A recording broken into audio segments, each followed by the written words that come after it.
Welcome in, everyone, to the Fantasy Sanctuary. I am Tyler, aka the Emo Cowboy. Very excited to join y'all here for a very special edition of Basketball Happy Hour. It is a Friday. It is the Fantasy Sanctuary. Tom will be joining me in just a few moments as he gets his tech issues under wraps. But today we wanted to come in and just firing up, going straight in. We've got 2 weeks until the NFL draft. And so, with contests all over the place filling, most notably here on Underdog, where you can use promo code Sanctuary for up to $1,000 bonus cash when you sign up as a first time depositor. The big board, the preeminent pre draft flagship contest on Underdog Fantasy, has filled, and they graciously, shout out Hope and Numi, dropped a $2 contest with 10K up top, a very fun structure, 4 of 12, 1 of 5, 1 of 5, 375 person final. It's already, going to be probably near 20% filled by the end of tonight. So we're just going to jump in for anybody that wants to come join us for just a happy hour draft off. It's going to be a very, very good time. I've worn my backwards fantasy flannelverse. Jesus. Flannelverse cap. I've got my Swolecast t-shirt. We are ready for best ball happy hour. We're filled. I refuse to get a top 3 pick. That is just how it goes today. Let's rip it and stick it. Let's say what up to the chat. There's Bendels. What's up, Nick? Shout out. Loved your tout entry. Very excited. Tell us all about the tout house. The preeminent the preeminent Big Brother DM hangout, I guess, is what they're calling it. What's up, Frog? Yes, indeed. Shout out all the toxic twunks and twunkettes that are joining the chat. There's Tom. Tom, how's it going? Welcome in. It is Best Ball Happy Hour. Cheers, brother. It's just one of those Fridays. How we doing? I don't know. Can you hear me? Yeah, I can hear you. I'm going to boost your volume a little bit. 1 second. Yes, doing much better now after 25 minutes of fucking on with that shite like StreamYard. Thanks a lot for that. Really appreciate it. But hey, it's Friday, as you say. It's all good. And and we're in $2 drafts. I mean, look, the people were complaining on Twitter, and as usual, Underdog did the thing, and here we are. We love it when we can put the puppy in a bag and just stick it and rip it, as they say here in the States. And Hartman, draft beer. It's like beers on tap, not by the bottle. There we go. All right, here we go. What do you want to do here at the 6th spot? Since we famously can do whatever we want. JT, CMC, you want to pull up one of the receivers. What would you like to do, Tom? I mean, we should probably take more CMC than we've been taking. I know we've talked about it a few times, but I mean, which offense do you feel better about, the 49ers or the Colts? That's a very great question. And that, we talk all the time. If we could simplify our process, we get a lot more right than we get wrong. And ultimately, I've been coming around to CMC is going to continue to get an elite workload. We get so few these days of elite workloads. I still believe in Taylor. I still take Taylor plenty because I think he's going to earn a good amount of targets. I think he's going to get less stolen work on the ground and at the goal line with a hobbled Dimes coming off an Achilles, especially with more like heavy sets, potentially more 2 receiver sets. Vacated targets are going to benefit not only guys like Downs and Warren, but I certainly think a guy like JT could be more involved. He's so explosive. We saw him really destroy last year before the offense kind of tailed off and it kind of neutered him. But you certainly have a point that I want pieces of the San Francisco offense every year. And I think most notably, and RotoPat on Twitter talked about this recently in his write-up, that the Shanahan offense last year really fought back in a way it's normally not fought back. It really had some grit. It played through a lot of injuries. They were way more aggressive in the pass. And trading for Mike Evans and letting Jennings kind of walk maybe symbolizes more of this like very hyper-aggressive bite type of offense. But we're on the clock. McBride, London, Henry, Chase Brown. I have a feeling I know which way you're going to want to go here. I want to know why you've only got 3% Drake London. I don't get a lot of top 3 picks, and his ADP's towards the back half. And quite frankly, I'm building a lot of second round running back teams, or like neighbor. It's a lot of running backs, neighbors. I haven't mixed it up as much as I'd like, but I think that's because London's kind of been like a slow faller, and I've been letting him kind of just fall and want to get him where I can, which has mostly been at like the 2-3 turn.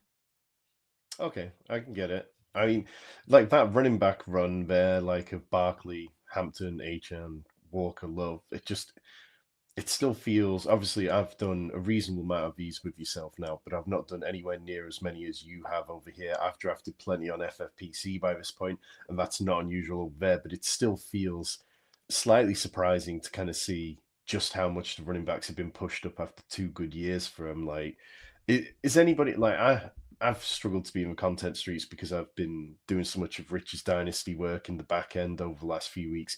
Is anybody out there starting to talk up building zero RB much more frequently because of this hunger for running backs? Oh, I mean, we have one specific person who every year says it's a great year for zero running back, and he's once again said that this season.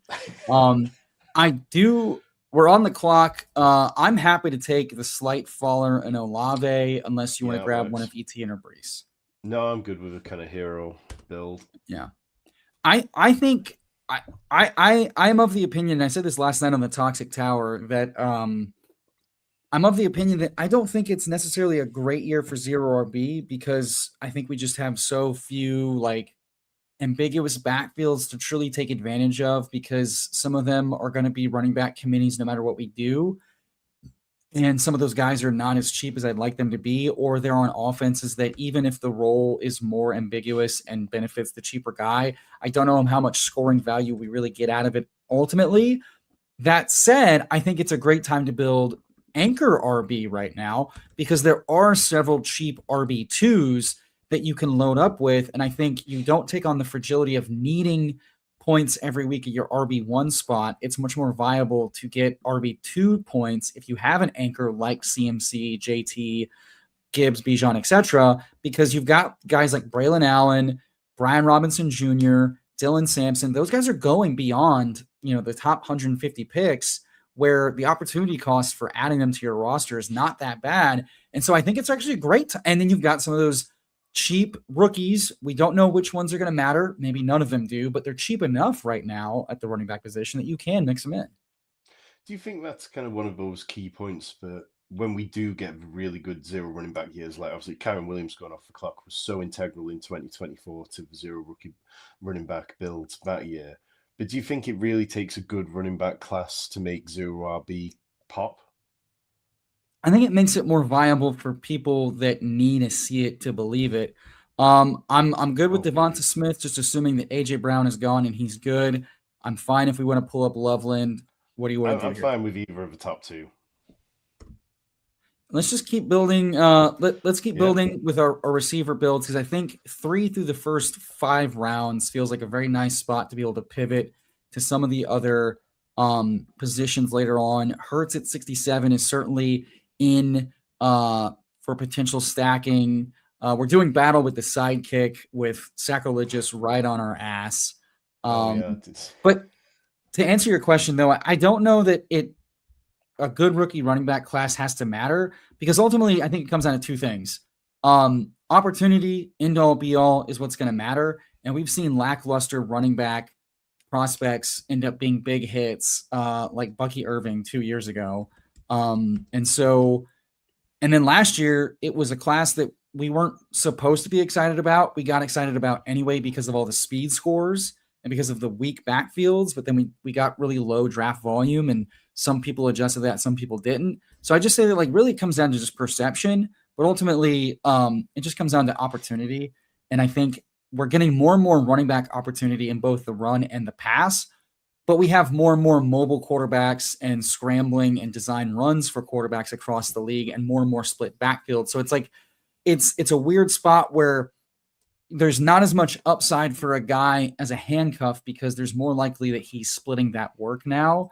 But a rookie Yeah. can obviously give us unknown upside pop with it. So it's a mixed bag, and I can't wait to get another Lamar. Okay, so we get to be a little different here. We can grab one of the running backs here if you'd like. I'm pretty ambiguous here on continuing to piss or getting a second running back.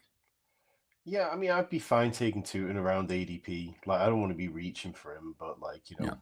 if the Slappy's are right, we don't, this feels like the range to take him in. And in the $2 draft, where it's like we're not catching up on different ADP across the whole spectrum of it, like I'm fine with that. So, yeah, and just rounding out the zero RB stuff. I mean, like I kind of mentioned rookies because it does feel like when you get those great years, there's normally someone, but that year it was truly special. It was Kyron Williams, like Gus Edwards, Rashad White. Like it was kind of more the running back glory hole as such that really popped as well. So and then the super late guys and what was his name? Was it Dave? It wasn't Dave Montgomery, was it? Was it David Montgomery? No, Raheem Mostert was one of the absolute bargains as well. So yeah, maybe. Well, and that was funny because that was a year where you had Achan the rookie going absolutely off, and then you had the 30-year-old Mostert going absolutely off. And so I think that's where it comes down to like when I think back in backfields that gave us like overachieving running back scores, it was underutilized, way overperforming in scoring and efficiency offenses, first and foremost, and then players with explosive ability. And I don't know that we're always getting those two matching up and meshing as much as we'd like. But I think there are some Yeah. spots to take advantage of that. We can Can we take push Hurts to Hurts? stack with Smith. What would you like to do? Where's the AJ Brown drafter? Is it worth trying to push him around the corner with Joe Burrow and Caleb there? We can try to push Hurts. Who do you want to take instead? Well, yeah, that's the next part of it. I'd rather take the rookie upside of Mackay. Okay. Let's go lemon and see if we can't push quarterback. We're getting one follower these days. We have Shuck. We I have mean, yeah, we got Shuck. Atlanta guy if we want to go super late with it. We've got Purdy with CMC. We got T-Law with Tootin. We've got some options. Yeah. No, I think that works. How much are you planning on? Are you planning on maxing this contest this weekend, Tyler? No, I'd like to have some sex. You can't do both at the same time. I've tried, and let me tell you, I she don't does believe not it. appreciate it. I'm a multitasker at heart, but it doesn't come off well. No, I don't think I'm gonna. I don't think I'm gonna sit at my computer and max. I don't think I'm going to try to max on my phone. I think I'm gonna try to optimize for happiness quotient and for sex having, since it is a sex epidemic. Not enough people having sex. I hear. So I've now said sex 7 times in 30 seconds. I've hit my quota. I've made YouTube mad. But no, I think this is a great contest to have in a rainy weekend like I will have, where a couple hours needing to kill off a little bit of boredom and have my coffee. I certainly will have some nice morning drafts. So the quarterback plan obviously didn't work out at all. Complete run on them there, but I'm not going to chase that kind of side of it. Yes, it would have been nice, but I'm all right with it. Who do you like here? Do you want to keep pushing quarterback? I know you like DK this year. I know you don't mind Wilson. We can keep pushing quarterback if you'd like. Yeah, I just think DK is wide receiver 5 is ridiculous. Like it's Sure. when you've got 2 running backs as well, like what he did last year was so good. I'm not a believer in Michael Pittman. I don't think that Aaron Rodgers is suddenly going to get there and be like, oh yeah, I'm going to instantly send more targets to Michael Pittman than to DK Metcalf. So yeah, I'm pretty good with it. I think on the whole, I'd be quite willing to fade Michael Pittman quite aggressively this year. I think I'd much rather Pat Fryermuth at cost. Yeah, there's just no real pull for me there. Well, we have 2 opposing thoughts and 2 opposing exposures going into the 2026 season then, because I have not been taking much Metcalf. I am a Pittman buyer and believer and enjoyer at ADP, and I look forward to doing battle with you, sir. That's what it's all about. I mean, look, here's me just sitting on the sidelines whilst everybody in the Underdog Best Ball Street is busy trying to tear each other apart to be on Pete's show. I mean, Did you get to see any of the drama unfolding? So a little bit. Yeah. It was funny that No. I subtweeted it and so many people hadn't seen I it saw yet. that.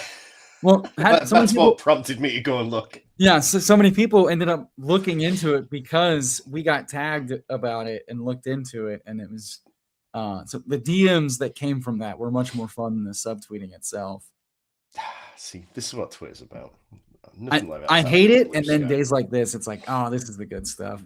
Directly into my veins. Do you want to take Brock Purdy? Would you want or Lawrence? Which one do you want to lean towards? I feel like you're probably right. But Well, I probably don't want know to if take we'll one get of them. either. Lawrence, yeah, so we get Okay, neither. great. At this point, I think we either take RB3 and hit the QB glory hole pretty hard, or we grab Kraft if you want to grab our first tight end. I mean, I'd prefer to take Kraft, but I'm fine. If you think we need a running back, just do it. Let's grab Rico. I just think structurally, if we're not going to get a quarterback here, Kraft has been slowly falling. I've been able to get him here in the hundreds at times. These drafts, people are purposely trying to be weird. We get some weird fallers and things. So I think if we're gonna push a onesie, I would prefer to push both onesies and just make sure that we're very strong at Yeah. running back and receiver. And I do think I share the same thought that my other co-host, Eric Best Ball Guy, that there's a huge drop off in running backs from Rico, from as far as like workload, efficiency, offensive environment. It's a team stack as well. So we're kind of saying, hey, Aaron Rodgers, Mike McCarthy, Steelers offense is going to be undervalued according to what the ADP is telling us right now. I expect both these guys' ADPs to rise if and when Rodgers signs. We get some puff pieces about things. So this feels like a good team stack. And this is a two-piecer, right? Because we get to now target Aaron Rodgers as our third quarterback potentially in a team where we've pushed quarterback a little bit further. So, you know, we're also kind of gamifying the structure in the room we're going to be in. Forgive my ignorance because obviously constraints of nationality, but is this 20 rounds still? Yes. Okay, just good to know. Yeah, we have some stuff to play with. Here is where I would certainly want to grab a quarterback.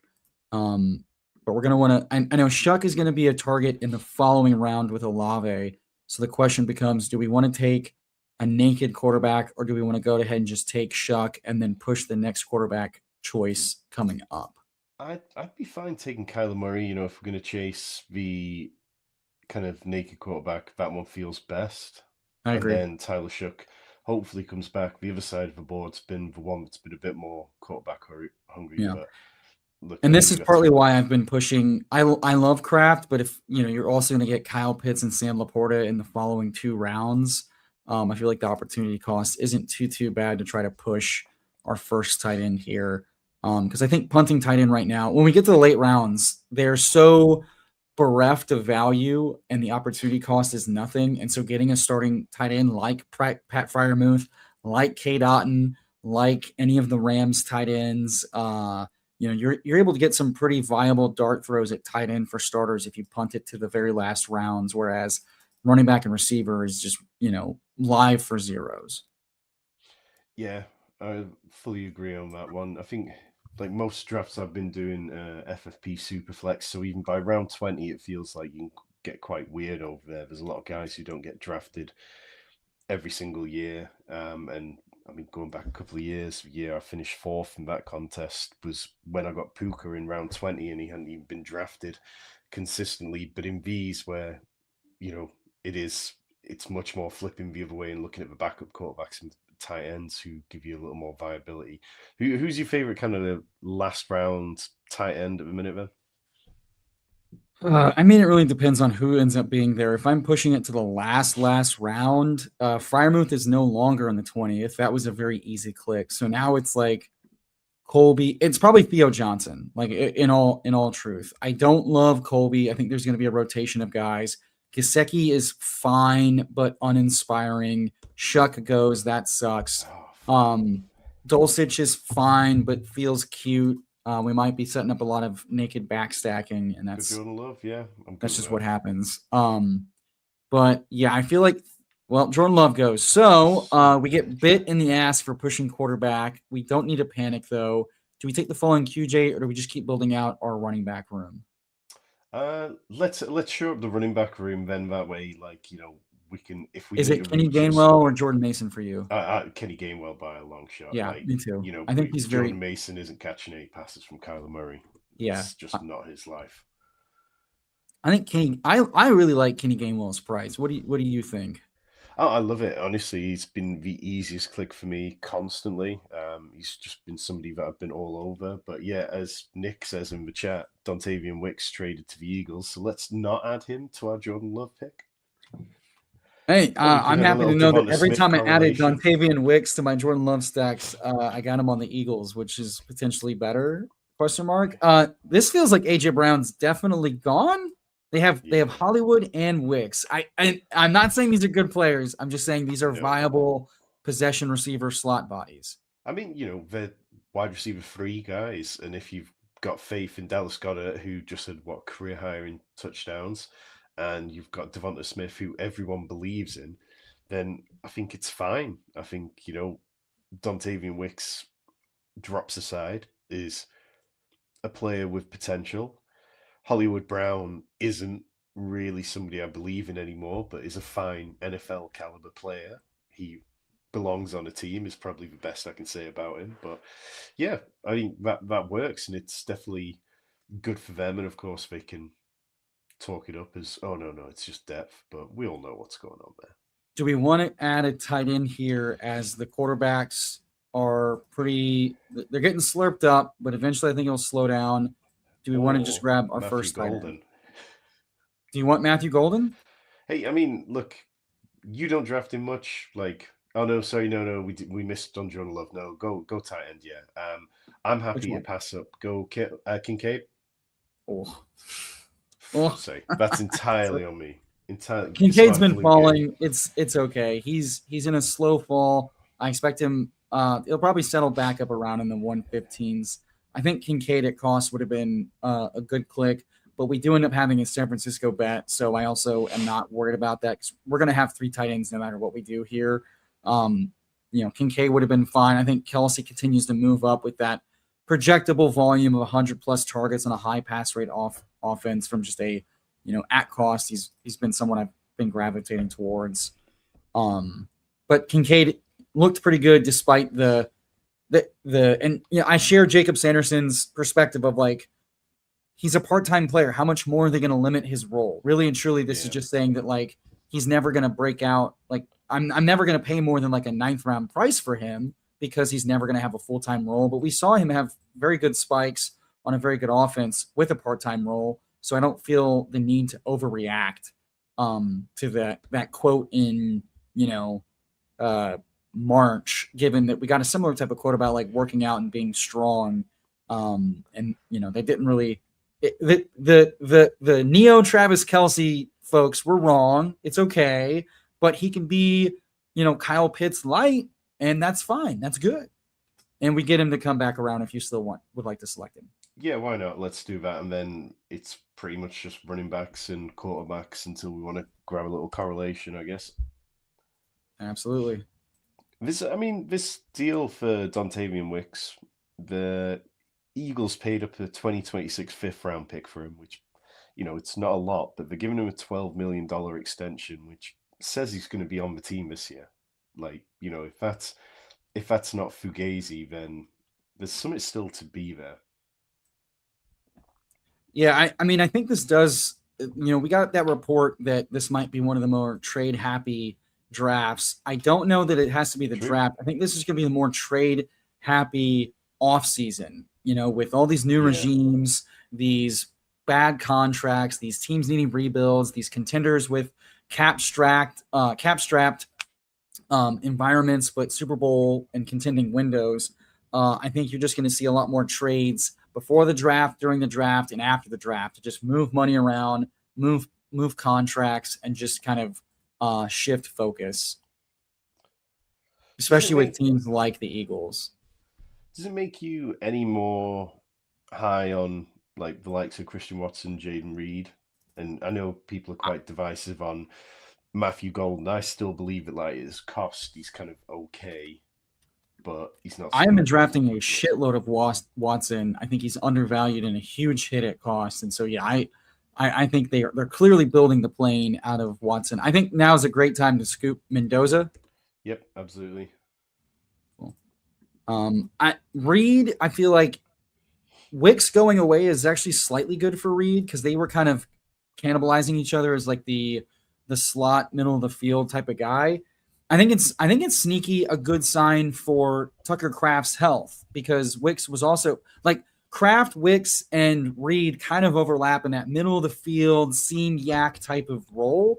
And so I think they feel good about the health of Reed and the health of Kraft, but I'm sure they also feel good about their ability to add more guys either in the draft or underrated guys like Jawan Jennings that can like come in. You know, everyone said we like him, but he's asked for too much money. Well, he's eventually going to settle for less money on a decent team. And to me, he like going to another Shanahan offense where he can be a possession receiver, a blocking guy in the run game. I think the Commanders, the Packers, the Dolphins, teams like that stand out to me that could absolutely use his services. And that's why Golden to me is not as clean of a bet as Watson was for a variety of reasons. He's there. I just don't know that he's not getting pushed by a more competent veteran, whether it's Diggs or Jennings or the like, after the draft wraps. Yeah, I mean, absolutely happy with Rodgers here. Might as well just. I think we can. He's just at the top of the queue. I think we can wait another round or two. Okay. Oh, sorry. Yeah, You're good. Well, I feel like Travis Hunter's definitely going to fall, so I'd be happy, if you want to go Emmanuel Wilson. Sure. And just shore up that position. Yep. Like, I mean, after last night's report, which, is the recycled report that we're getting every 4 or 5 weeks at the minute, are you seeing him fall in these drafts? Have you done many drafts today?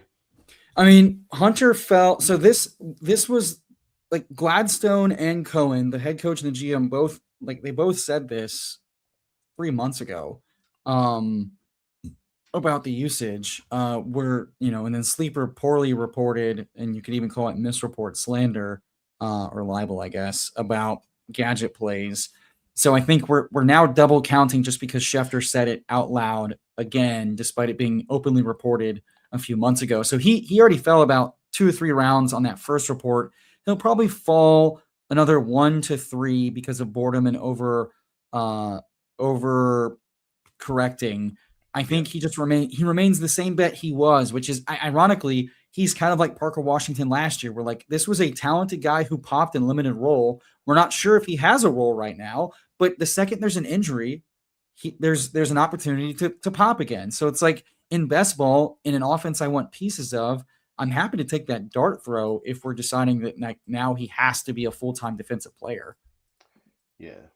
Because it's March, guys. They haven't shored up cornerback yet. Of course they're going to say that right now. Yeah. Love seeing Calvin Ridley at the top of your queue.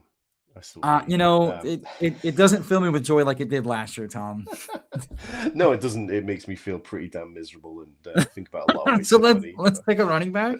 Oh yeah, let's pick a running back. Absolutely. I'm very good with Dylan Sampson. Like it just feels like even at this point that his ADP should still be another couple of rounds higher. Couple of questions in the chat. FK Cool is saying, does the 4-12, 1-5, 1-5 structure make you consider drafting any differently than big board or other contests with 1-10, 1-10 structures? I mean, I think it's pretty similar, really, isn't it? It's still you're shooting for those 1% outcomes, but you don't need to be threading the needle just as perfectly as you do in those bigger contests, isn't it? I mean, the getting to week 15 and 16 is obviously significantly easier, but how are you thinking about those kind of playoff weeks? So one note is that the finals, I believe, instead of being like 550 in the big board, it's now like 375. So there's like there's about a third or a fourth less finals entries. And then 4 of 12 instead of 3 of 12 is nice for you can build a little bit more fragile of a roster because there's that extra spot that's advancing out of week 1. So I certainly think it's a much more advanced friendly structure. So I think folks that want to draft more 2 quarterback and push the needle and risk the bye weeks or risk a little bit of injury can do that better in this contest if they'd like to. Ultimately, like the 300 plus person final, you need to get some things right. But I think 1 of 5 is a nicer way to like not have to worry too much about pod variance, because all of a sudden there's only 5 pods in back-to-back rounds instead of 10, and you can be a little bit more unique here. Rogers goes, so we're definitely going to be pushing it now. Do we want to take one of the Atlanta guys, or do we want to keep pushing our last quarterback for a little while? I'm fine pushing it a little bit and just saying that we have to get lucky there now. This isn't a great quarterback room, but look, I mean, maybe we just take Christian Kirk and just build out that Niners correlation. Yeah. Yep. Yeah, no, I agree with what you're saying. I think though it kind of speaks to the spirit of this contest. The whole UDFA thing. Like, you can afford to take a couple of guys who aren't going to contribute early because you're looking to just be like, right, well, we're going to advance through the first one, and then we need the people who are going to hit later on in the season. So I think guys like Savion Williams, I don't know how much I see him as draftable. I think the Packers still aren't exactly the most pass-heavy team in the league, and Tucker Kraft is a volume hog. Jin Reed, Christian Watson have shown that they can earn targets. I don't hate it for a contest like this where you can probably sneak something through, but I wouldn't chase it heavily. It's To probably where I me, land on it. How about Savion you? feels like the Jaden Reed handcuff is like a jet sweep motion semi rusher type. That's kind of how they used him last year. They said they weren't, and then that's kind of what they did. And I would caution, because every time a team drafts a slot friendly player like Wicks in a Shanahan offense, every draft there's so many viable slot friendly Shanny type of receivers in the draft late that you don't have to take outside of rounds 3, 4, and 5, because they're smaller or more limited to slot only. So, and I think it was going to be very easy for a rookie to take a guy like Wicks's job as a slot guy. And I feel the same way about Savion potentially. Do we want to keep pushing the quarterback? I'm fine taking Tua. Okay, you want to take Tua? Yeah. You've got more Michael Penix. Are you And big this is Michael Penix simply, guy? I haven't taken either guy really. I was taking Penix to stack with Atlanta guys before they signed Tua, and now I'm just not really taking either guy because I'm not sure who's going to be starting at the end of the season. I slightly lean potentially Penix just because of the Justin Fields of whoever gets the first option is likely to not get the last option potentially. I don't know that Tua hangs on to it the entire season, but I do think he fits in well to this scheme well enough, and we don't know if Michael Penix is going to be healthy enough. So ultimately, one of the Atlanta guys with our correlation makes a lot of sense because who knows? Yeah. I'm certainly not going to handcuff Mendoza with Kirk. I do want to ask: is this a room you feel comfortable with just 3, and Well, say, that was hey, going to be 4 my of next 12? question. Do we just go the 4 QB double condom move and say we don't have much in the way of ceiling, we don't have much in the way of floor at QB here, and maybe have to go 2 tight end or snip a wide receiver out of this, but just shore it up? I'd be okay with that on this build, and I think in this kind of structure you could possibly get away with it. We could. Uglier things have won, but we also know 4 of 12 advance. I think Kyler's a pretty good ceiling option. We know Mendoza's going to start at some point this season. We know that Tua is likely going to start early. So I think from a bridge and texture perspective, I feel better. Had we taken Penix, I feel much more dicey about early season time for Murray being the one guy for how many ever weeks Mendoza and Penix are not playing. So I think we've layered this to be well enough that we have 2 guys pending health post like week 5 or 6. So from that perspective, a running back room I feel really good about. I don't know that we need to take a 4th quarterback here. Hollywood, Ray Davis. I don't know that we need to take a 7th running back. If we want to, that's fine. Tight end, Njoku falling. What do you want to do here? I mean, I'm fine with Hollywood for a little more Eagles kind of correlation. I think that works. Dontavian Wicks sitting right there, getting paid twice as much as Hollywood. But I think if you gave me the choice, I think Hollywood's probably going to play a bit more. I mean, Hollywood seems like the potential way to kind of like rotate do some boundary seam stuff where Wicks kind of does more of the slot stuff.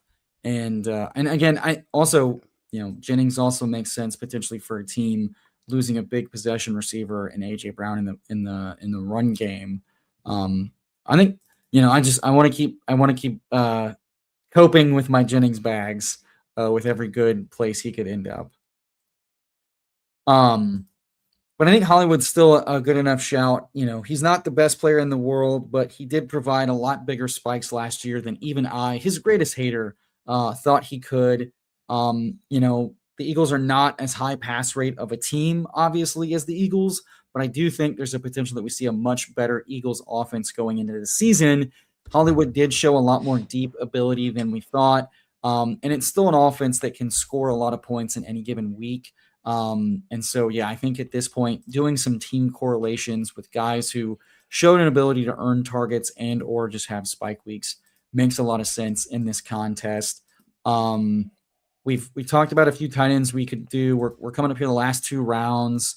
We could add a 7th running back if we'd like. We could add.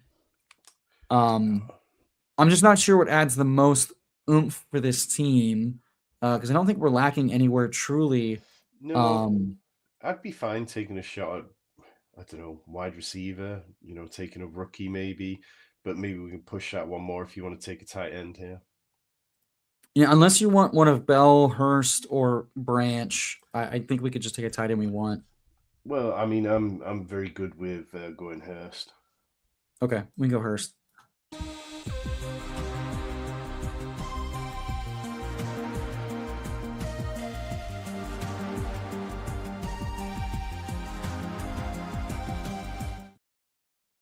Nice. We finally get to use these delicious clips. It's still pre-draft best ball, and we've selected 2 rookies in a team. Like, I don't think I remember a year where there was so much lack of interest in the rookies as there is this year. It just seems like everybody came out the door quickly, made their mind up, and now, I mean, we're seeing it in the content side of it. People just aren't interested in them as much as usual, and it's just apathy. Nobody's really bothered about it. I think it's a good time to take shots on the guys that have really interesting profiles. Guys like Emmett Johnson who tested like shit, but from all the advanced metrics lines up historically really nicely, just pending draft capital. And guys like Bucky Irving have been really big hits despite testing like shit.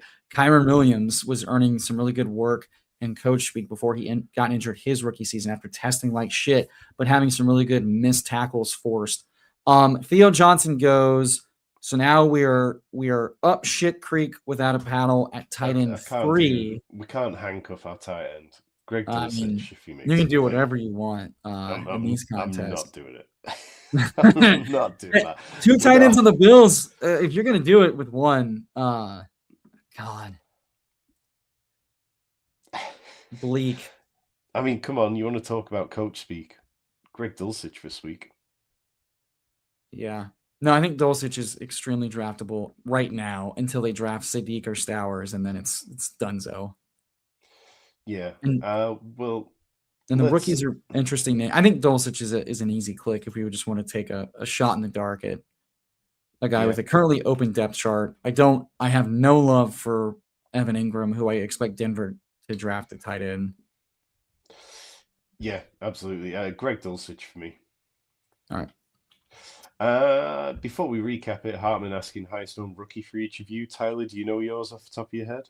Let me pull it up. I don't know. I can talk whilst you do. But for me, it's a tie between Omar Cooper and Ted Hurst. Omar Cooper, I just think, was one of these guys that quite early on, it became abundantly clear that the NFL was viewing him in a way different to the fantasy community, and it didn't seem like it caught up quick enough. So, I mean, I'm 10, 11 drafts deep on FFPC, so obviously higher stake drafts, not as many as a lot of you guys, and then maybe 20 drafts on Sleeper in some of the more confined best ball tournament stuff I've been playing on over there. So my exposures are definitely, 20, 30 drafts rather than a couple of hundred. But yeah, Omar Cooper, Ted Hurst. Ted Hurst was somebody who Rich's rookie model quickly kind of said had the potential to be one of the kind of guys who fell in line with other guys over the years who he's identified and really been strong on. So yeah, I've been very happy with that. Yeah, so for me, and take it with a grain of salt because I do draft all the tower teams with our BBM min cash money, and then the sanctuary team. So I my disclaimer is Jeremy Bernard. That one I put my hands up and I claim not my fault. Elijah Surratt is my next highest exposed rookie, and I like.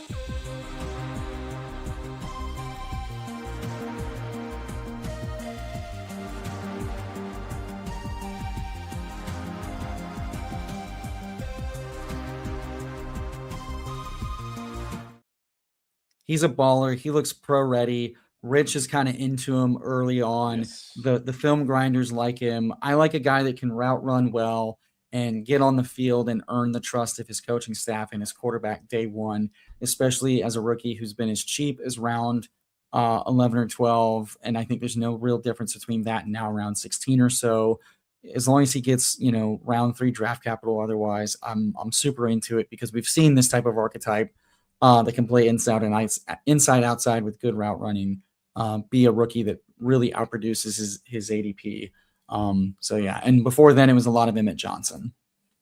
It does feel like it's quite wide open. I mean, aside from writing for Fantasy Pros, I edit a lot of their podcasts, and I know the guys there, the main analysts over there, wide receiver 3-4 differential is massive this year. There's not much unity on who they kind of agree on being the third, fourth guys in the class. I know, guys like Josh Norris who've got Casey Conception as their wide receiver 3 and think of him as like a real top talent. It does feel like there could be a lot of variance in how we see the wide receiver position. But yeah, I mean, as the chat's saying, love the call, Surratt highest owned player. Surratt for lack of attention. Yeah, it's that's probably going to be one of the most interesting landing spots for me in the draft. But Tyler, would you do the honors and recap this sketchy team that we put I would together? love to tell the good people why I like taking quarterbacks 3 by round 11 or 12, because otherwise you get a little sketch. Kyler Murray, Fernando Mendoza, and Tua Tagovailoa, the Atlanta Falcon at quarterback. Christian McCaffrey, 101 in our hearts and minds on this team.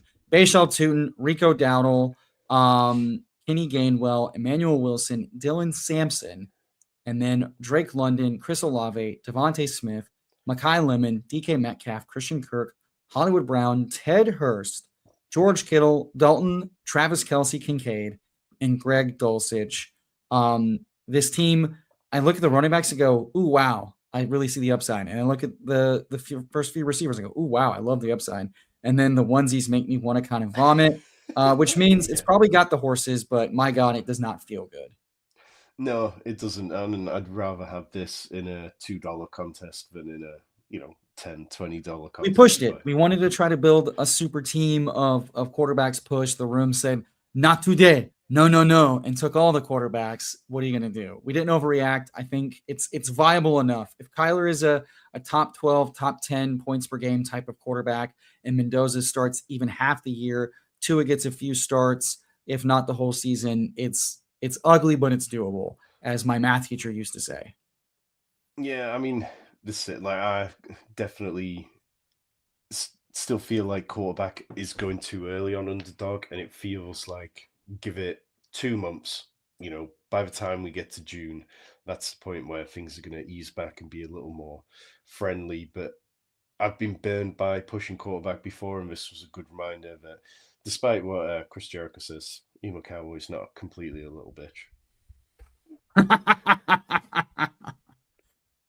Tom, I am in a second draft right now, so we can tell you goodbye and send you off, and then I will give the people a second draft for helping us get to 30 likes here on the channel. Hit that like and subscribe, folks, as we give you another UDFA here on the Best Ball Happy Hour on the Fantasy Sanctuary.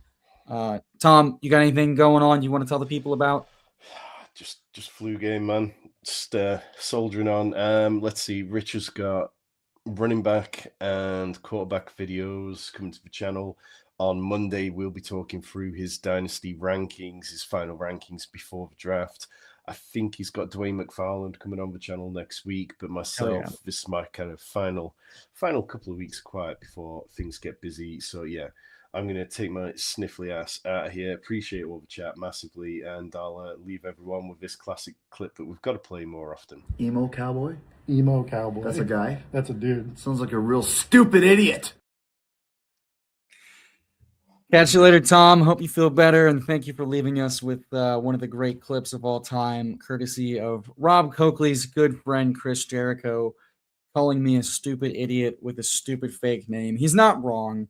And now that the Flannelverse hat is off the stream with Tom, I can now don it for our good friend of the channel, Neil Orfield of the Flannelverse. It's a good cap. It's a good look. We are off to the races through 3 rounds on our second undrafted free agent contest on Underdog. We get a nicey start. Finally a top 2 pick. Jahmyr Gibbs, Drake London, Nico Collins. Get a little London fall. Was hoping to get Rice, but as Tom showed on my best ball overlay, use promo code TFS for up to 20% off your first 3 months of the best ball overlay tool. Helps you keep track of your exposures and your combos so that we know what teams we haven't built yet, and we can build those, especially in a new contest with fresh ADPs. Much love, Streaky Fish. Appreciate you stopping in. Yeah, I know. This is finally a very sick start. Also, that quarterback room makes me want to vomit. That's what happens when you push quarterback, folks. I get a lot of shit, but that's how it goes. And then I want a little bit of background tunes. What's this one? Oh, I hate that. I'll just do this.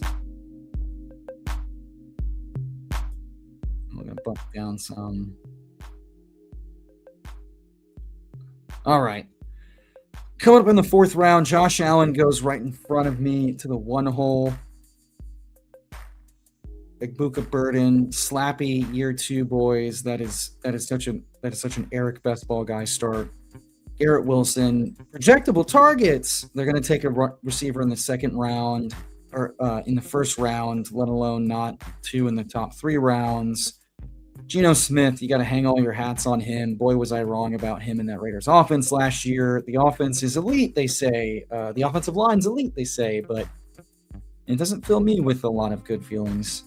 And let me know if the music's too loud. I'll turn it down. It is more fun. I'll get to that in a second. We are happy to take the following Colston Loveland. I probably could have pushed him around, but I think Chooch 4-2 would have taken him, and that's fine by me. I have a lot of Gibbs JMO, so I'm more than happy to build another Gibbs JMO golf double stack, but I slightly prefer Waddle from a target ceiling perspective. He grabs more to stack, which makes a lot of sense. I'm going to build a very purposeful Anchor RP Gibbs build here. Friend of my channel, Vaporware, right in the next. So yeah, I'll gladly take Waddle here.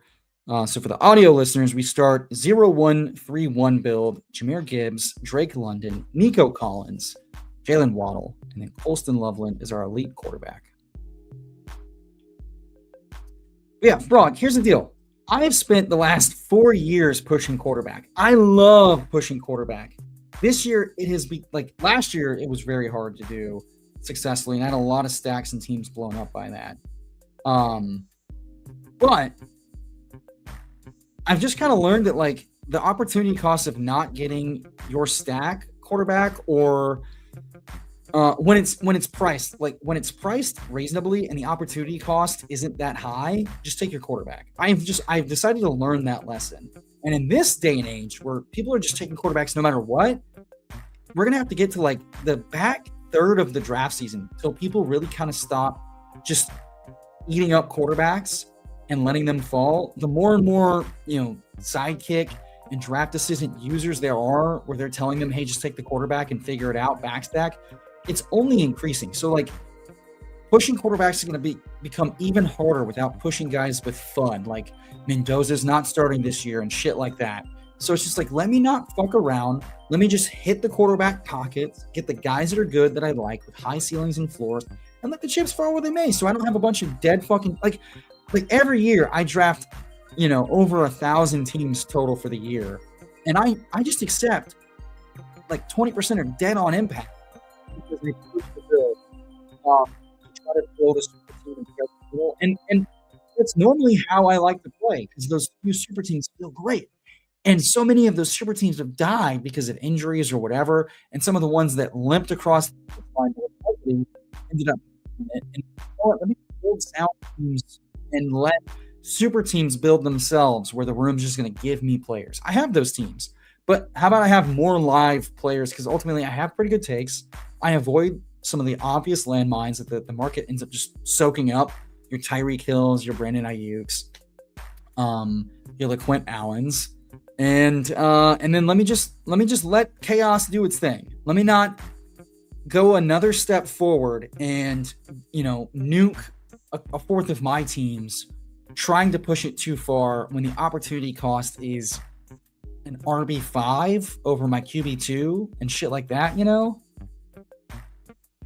Hold on one sec, folks.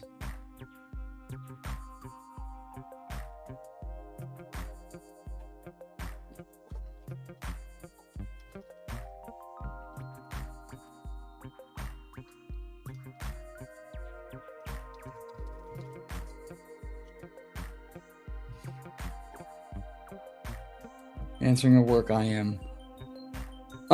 What's on the agenda for the weekend? Well, it's really bad weather here in Houston. A lot of rain, a lot of muggy humidity. So probably hit the gym. We're finally feeling really good. We got back up to a 245 bench 2 days ago without feeling any sort of soreness or pain in the shoulder. So the shoulder rehab is finally working and doing well. I feel really strong there. We're back on the clock in the 6th round. I'll probably just take the falling RJ Harvey and not feel too bad about it. I basically was not taking him at all in the 5th round. I was dipping my toes in the 6th, like the 5-6 turn, and I'm now basically just clicking him when he falls here to like the 70s. Tyler Warren, I just continue to not get enough of him. I'm not going to double up on mid-range expensive tight ends. I'm tempted to take Jordan Tyson as my wide receiver 4. We've set up a nice Denver double stack. Caleb's not here. I'm not going to take Sutton for a triple. And Stevenson's kind of been falling. Yeah, I'll just take Tyson.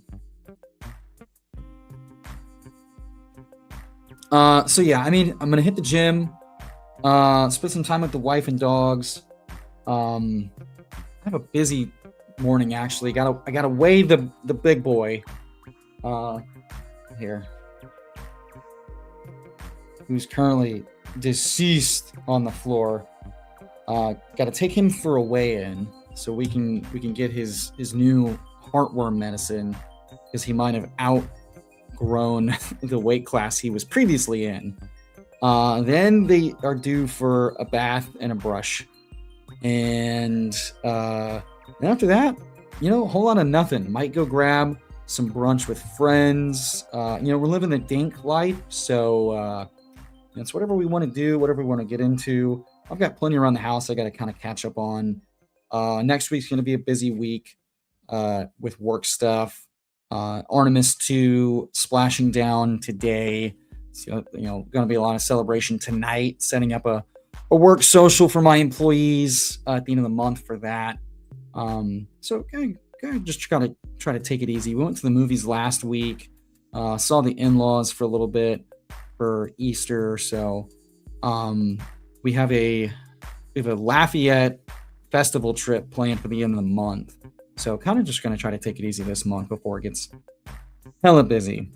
And yeah, that's another good point is like, streaming drafts, but I'd also say like pushing quarterbacks in these like the small dollar lobbies or the big dollar lobbies is paying the rate, because like the big dollar lobbies typically eat those quarterbacks up, but also it's like they're smaller fields, so it makes less sense to push the quarterback, because if you get boxed out, you're basically toast. And the soft advanced structure is like a hey, don't fuck around and just draft good and get lucky. So being a tryhard in those rooms is kind of stupid, because there's only so few ways you can fuck it up, and one of those is just outsmarting your draft and having a dog shit team. In the small dollar contests, people do whatever the fuck they want, and you want to thrive from the chaos, and you want to push a little bit, but it's play the room. Also, just want to mention 3 p.m. Eastern here on Sunday, Tom is going to be streaming FFPC Superflex Best Ball. He's got 5 slots left in the draft currently. Code TFS for $25 off your first draft when you sign up on FFPC. And if you want to join Tom doing those, he is a FFPC sharp. Been drafting on that platform for a long time. So if you want to get involved in that and you haven't played on FFPC yet, the Superflex contests are a lot of fun. If you're into that sort of thing, we can push Bo around the corner. The question becomes, who are we pushing for? Who are you pushing for?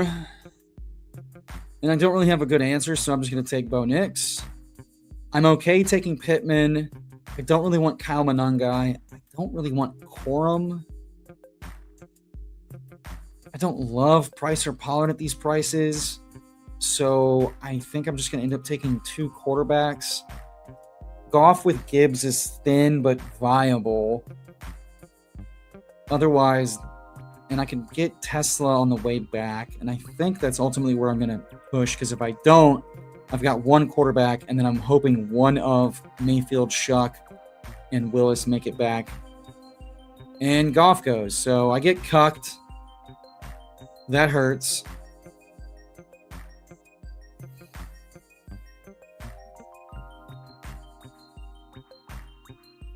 I guess I'll just take Corum and go sit in the cuck chair. I got absolutely mogged. See what I'm talking about? Laporta Goff. The guy there with Allen. Y'all think I'm bad. The guy with Josh fucking Allen in the 3rd round takes Mahomes ahead of ADP to stack up with Rice, and then goes Laporta Goff. 3 stacks. Good for you, buddy. But the whole point of Allen, you've got 3 stacks, fantastic, but you built like Allen's not Josh Allen. But that guy pulls him up. Tyler Shuck and Lawrence both go ahead of ADP to go for no good reason. Shuck is naked. You fuckers that want to push quarterback, I get in rooms and get absolutely quarterback modded. Fuck. Same. Exactly. Fuck. I was almost tempted to just take a second quarterback if it wasn't going to be Goff. But fuck it. I guess here we go again with a quarterback stacked.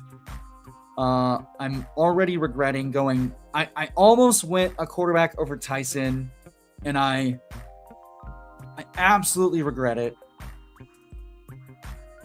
Caleb Williams goes at the fucking 5-6 turn. Really fucks me, because he usually falls. Hurts doesn't fall this draft. All the quarterbacks going early. I should have read the room. I wasn't paying attention to the room. I was too busy talking about my stupid fucking weekend to notice that Mahomes got pulled up early. Lawrence got pulled up early. Dak didn't fall. Purdy went early. I did not read the room. That's on me. Bad situational awareness. We're coming up on the turn. I'm expecting Love to go right here.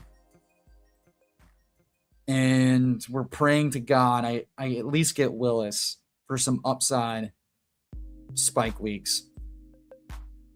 Because otherwise, strap in. I'm going to have to reach on Bryce Young and commit Sudoku.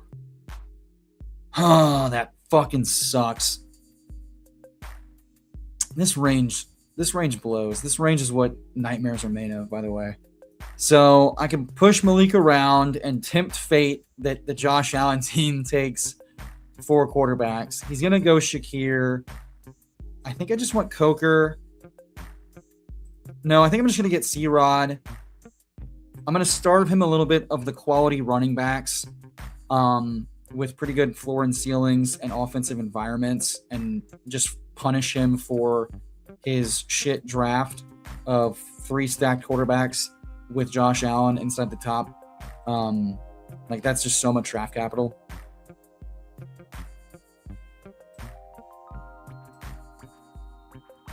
I got chooched. Oh, I see your question, Charlie. Hold on. Okay, we push Malik around the corner. I feel good about what we did. He double stacks Allen and Mahomes. So at least if you're going to pay up for that much quarterback, you're just going to keep stacking up. We get Malik Willis and C-Rod at the 10-11 turn. Where'd your fucking question go? Have I met the Artemis 2 astronauts? I've met 2 of them. I've met Reed Wiseman and I've met Victor Glover. Super awesome dudes. Victor is like stalled to the earth, like the biggest awesome dude ever. Super, super nice. He's met my mother. I was talking about work and how I ran into Victor Glover, the astronaut at work. And my mom casually goes, "Oh, Vic? I know Vic. Vic's great." And I'm like, "What the fuck do you mean you've met Vic?" And apparently, Victor Glover and his family went to my mom's church for a Sunday service at one point. And my mother, and they're visiting with everybody, being very, very nice. And my mother introduces herself, starts talking to him. He mentions he's an astronaut. So, of course, my mom talks about where I work and what I do and yada, yada, yada. And I find out about it, you know, la-di-da months later off the cuff. And incredible stuff.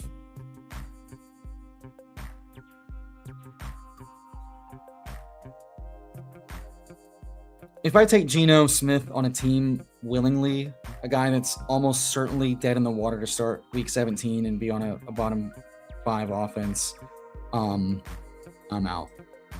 Eric thinks he's so goddamn smart because he feels so comfy with guys that aren't honestly like the most safe. Like, here's the thing. I learned my lesson. I would like to avoid having anyone on my roster knowingly that has a bench risk, whether or not I'm taking into account. But like, if I looked earnestly deep in my soul last year and said, who's got no risk of bench risk for quality of play or for offensive implosion for like tanking and shit or whatever, I wouldn't have had as much Justin Fields as I had last year. And so this year I've looked deep in my soul and I said, you know, mostly guys past the Malik Willis line are either massive bench risks and or don't provide much ceiling. Guys like Cam Ward, guys like Sam Darnold, guys like Daniel Jones without mobility. Not a lot of ceiling there. So why do I have interest in guys without that much ceiling and with shaky floors and or shaky floors? I might go Sadiq here. I can push Bryce. So thankfully I get a little bit of a bailout here with guys with some rushing ceiling. I think I'm just going to take Diggs, though, or Shaheed. Freudian slip. Because I think he needed and wanted Shaheed. I like Jennings just fine, but I don't have as much Shaheed as I thought I would. So let's just take a best ball. Spike guy. I think Tracy's a great click right now because it feels like Love is destined for like 60% Titans, 40% Commanders. I don't think the Giants really take him. They feel like they're doing a lot of legwork on defensive players. We take Bryce Young at ADP. He's not the safest click in the world, but in a room like this, he's a guy that has 300 plus passing yards, 60 plus rushing yards, multiple rushing score potential. It seems like with the 5th-year option, they're going to get 1 or 2 pass catchers in the top 100 picks to fill out his offense. And maybe, just maybe, we get more of the high pass volume games or high pass efficiency games without 2 viable running backs in the backfield to let them run all over the place. Someone had a question. Evening all. What is the website to play best ball on in the UK now? Yes. So Drafters last year is what you're referring to. FFPC with promo code TFS. FFPC right now has best ball. They're not as low dollar as Underdog. The entry levels are more of like the $10, $25, and $50 things like Superflex Quarterback and BBT. But FFPC is doing is the one UK best ball site, and then also Best Ball Europe, BBE. You can join the Discord or shoot us a tweet on Twitter, the Fantasy Sanctuary, the FF Sanctuary. We'd be happy to help give you some insight into that, techers. Best Ball Europe and FFPC are both places that folks are playing fantasy and best ball. Pray for BBG. Our hero called Emo chubby and then had a nipple belly. You know what? I gotta give Eric credit for being able to spit in the face of death himself and not budge, while then lambasting himself spread bare in front of God and everybody. I haven't gotten a resume. I haven't gotten an application. I'm not doing the legwork for you, buddy. Copy paste delayed asking, Emo, do you believe they went to the moon or they flew around the moon? Yes. I've seen the moon footage of the landing. I helped digitize it in my first internship. Yes, I believe we went around it. I happen to be involved in where they do that.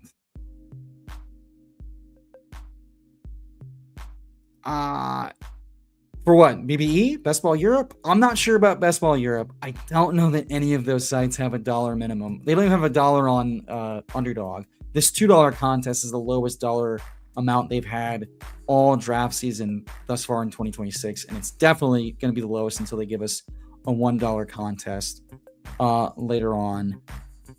I'm willing to do a little sipperoonie of Travis Hunter. We could be a little cute and push him around.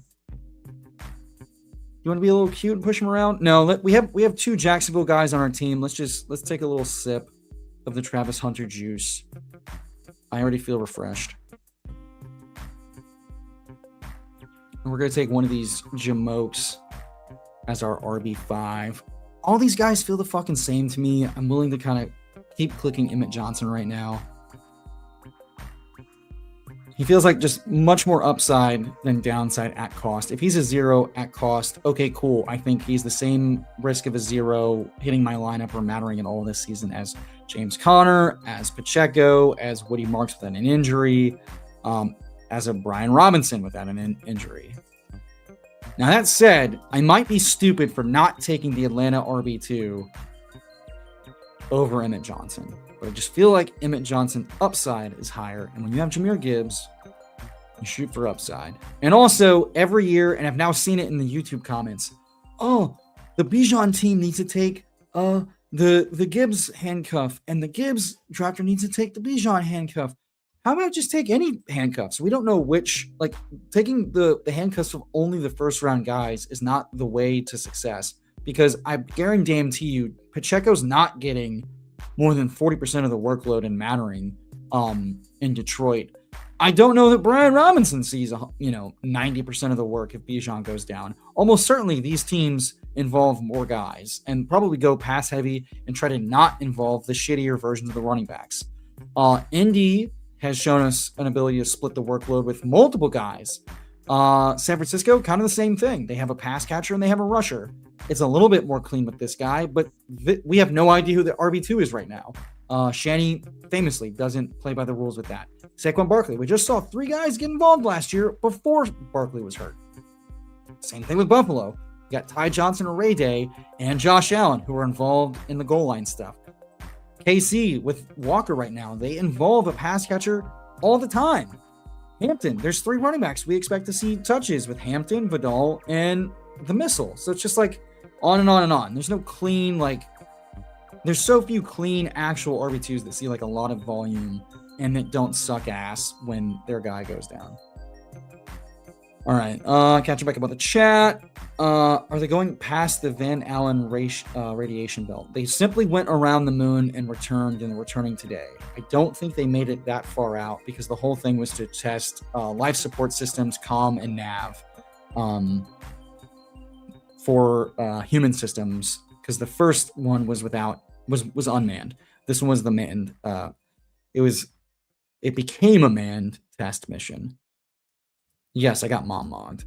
Thank you, Peanut Punch. FFPC best ball is $35 and $125 for the tournaments. Thank you.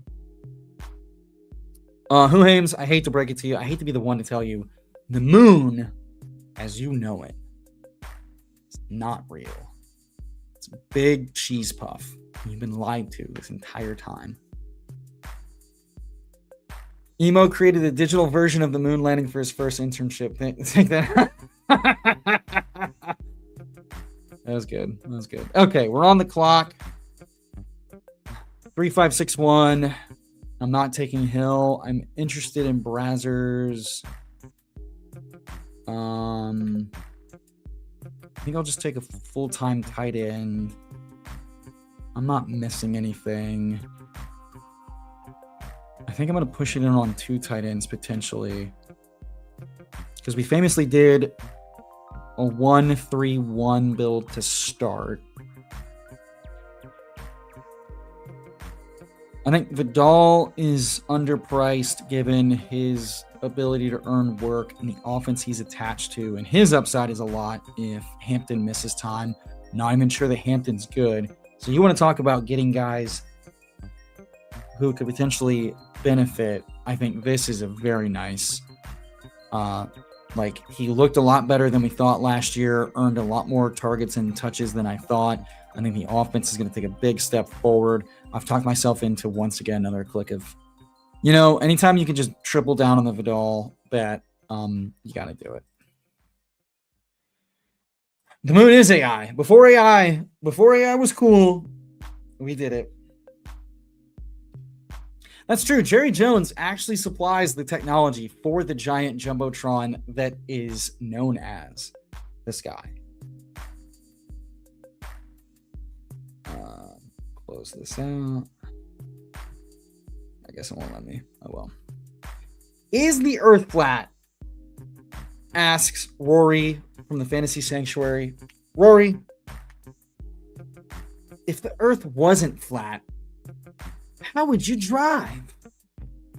Think about that, you dummy. If it wasn't flat, I couldn't see from here to there. It'd be round. You numbskull, you dummy. Hate to break it to you, buddy. Peyton Manning couldn't be throwing dimes to fucking Dallas Clark if it was round. The AI moon actually rolls around the flat Earth like a bowling ball being returned. Common misconception.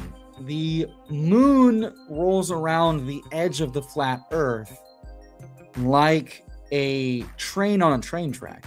That's where the technology comes from, actually. The model train is the model of the flat Earth and the moon in orbit. They only came up with a rounded Jumbotron recently. It was definitely a flat screen Jumbotron. That's good. I like that. You had the flat Jumbotron sky, and they were finally able to get the curved monitor Jumbotron for the sky. That's what your tax dollars are funding, folks. Hey, Meg, happy Friday to you and all the Fanspeak Network as well. Shout out Meg, Steve, and all the fine folks over at our friends of the channel at the Fanspeak Network. Live all the time. Awesome content. Great Substack. Check them out. Shout out. Now you're thinking, where do you think NASA started? What built the West, Huhames? It was the railroad. The trains. Why do you think all the autistic kids love trains? It started with trains. The first NASA engineers were designing trains and railroads to get agriculture from one side of the flat Earth to the other, to supply The union with the goods and services it needed. Now you understand. You get it now. So glad. Welcome. You've been lacking, buddy. You've been lacking. Surratt here for sure. And then as far as running back is concerned, I think we can push tight end to be... I don't know if we're going to take a third tight end. I'm tempted to not. I think 2 tight end in these early drafts is very viable when you've taken an elite. I'd rather take more shots at running back cuffs for sure. God, these guys suck ass. All right, give me Jordan James. Don't be a punk ass bitch. Don't chooch me, bro. Gunnar Helm's kind of fun. I'm a Jordan James guy, but Gunnar Helm's kind of fun. I haven't taken as much of him because I kind of hate the Tennessee offense. We'll take Jordan James. Commit to the bit. Keenan Allen. This guy knows ball. Frog, there was never a question.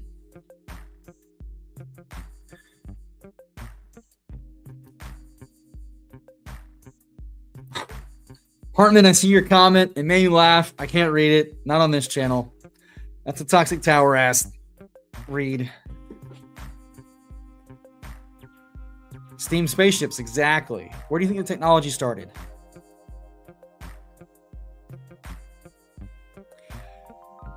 Famously, he's bound for the 18th round. Let me eat the Dipperino.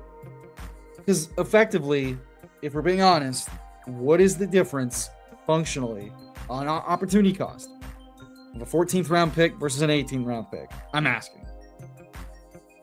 I'll tell you what.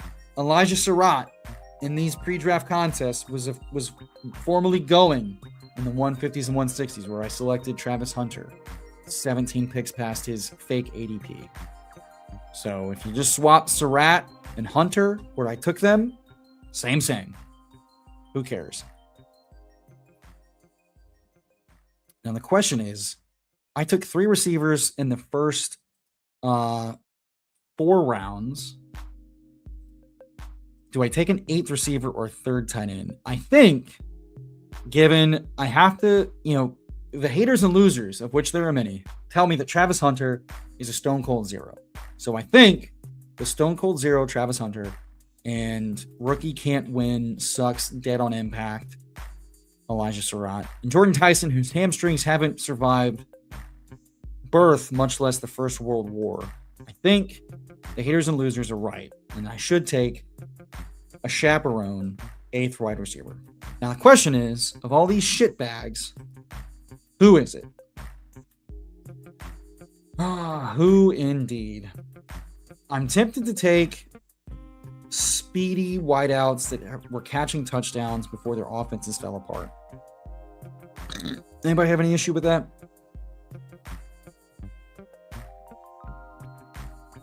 Or we can go for PPR scams potentially attached to high volume passing offenses before the wheels fall off. Kendrick Bourne.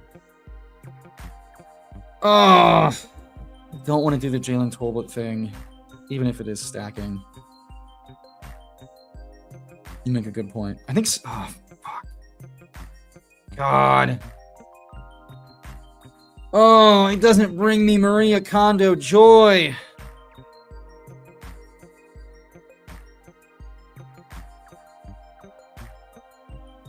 Fuck. We're just going to time it on Taz. Fuck it. Do a little Tampa Bay stuff. Could be worse. I mean... Who did they just sign? They brought someone in. Who was it? I'm forgetting.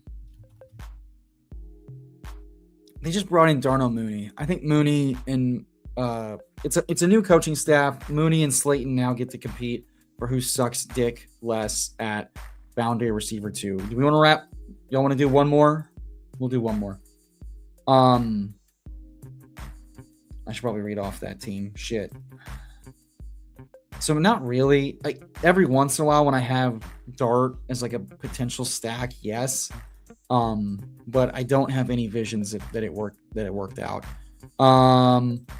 We finished that draft with Bo Nix, Malik Willis, and Bryce Young, Jahmyr Gibbs, RJ Harvey, Blake Corum, Chris Rodriguez, Emmett Johnson, Kamani Vidal, and Jordan James. I don't love the running backs we selected, but I decided one more running back over a third tight end. I would prefer at this point in the contest get an upside.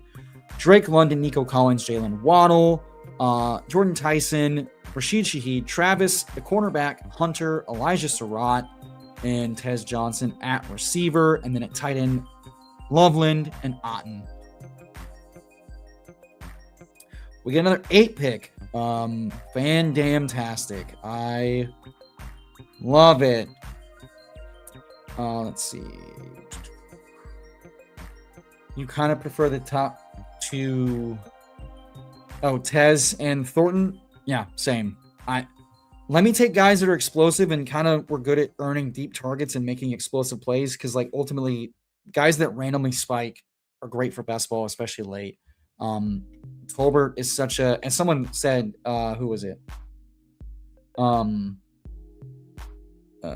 Miami can absolutely bring in a bunch of the cheap, reasonable vets after the draft that don't count against the cap and that can take like heavy incentive deals, and that absolutely send Tolbert and everyone's favorite slot useless fucking click. What's his fucking face? We'll take CMC again at 8. Malik Washington. Holy shit. I almost was able to purge his existence from my mind. Yeah, I mean, like Thornton legit was looking good. He was doing what Worthy wasn't doing. Last year they re-signed him. The Chiefs' offense is gonna be like above average pass rate again, and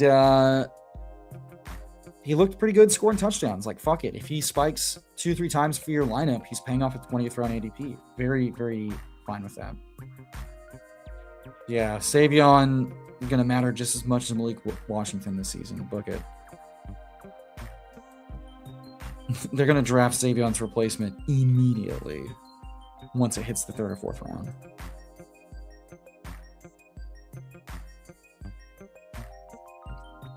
Nothing wackadoo happening yet. Cook's Achan, Genty Cook.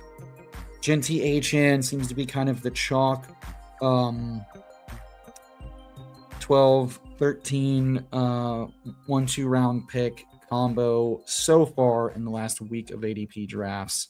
Occasionally you get the falling Jefferson or Lamb, but it seems to be very RB heavy at the 1-2 turn. Have we gone astray? Potentially. Honestly, that's not a bad shout. They said they wouldn't use Savion as a running back, but like he looked more suited for running the ball, and they've done that with Reed previously. I don't love the Hampton price here.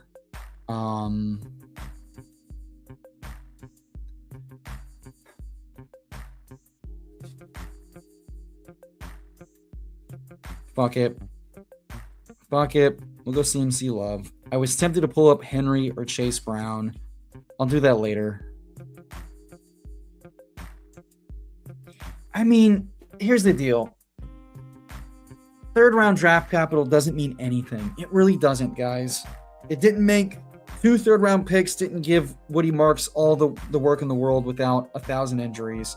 It didn't make him good. It didn't keep them from signing and extending, trading and extending David Montgomery for the Texans. It didn't make who are other fucking bust 3rd round picks. It didn't make Marshawn Lloyd's hamstrings any healthier or keep them from moving on, etc. They don't have to do anything. Like 3rd round picks, the Green Bay Packers have spent 3rd round picks on fucking fullbacks and blocking tight ends. It doesn't mean anything. It really doesn't.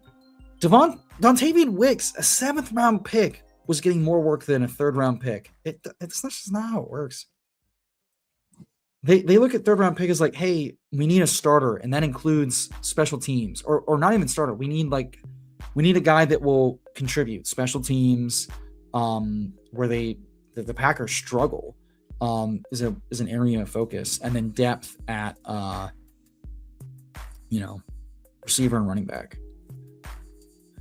I would love Allen here. That'd be fucking sick. Otherwise, ADP is fake in this contest. We can kind of just do whatever we want. I'll take Allen. That's fine. I get to finally build a 2 quarterback team in this contest. I'm very excited.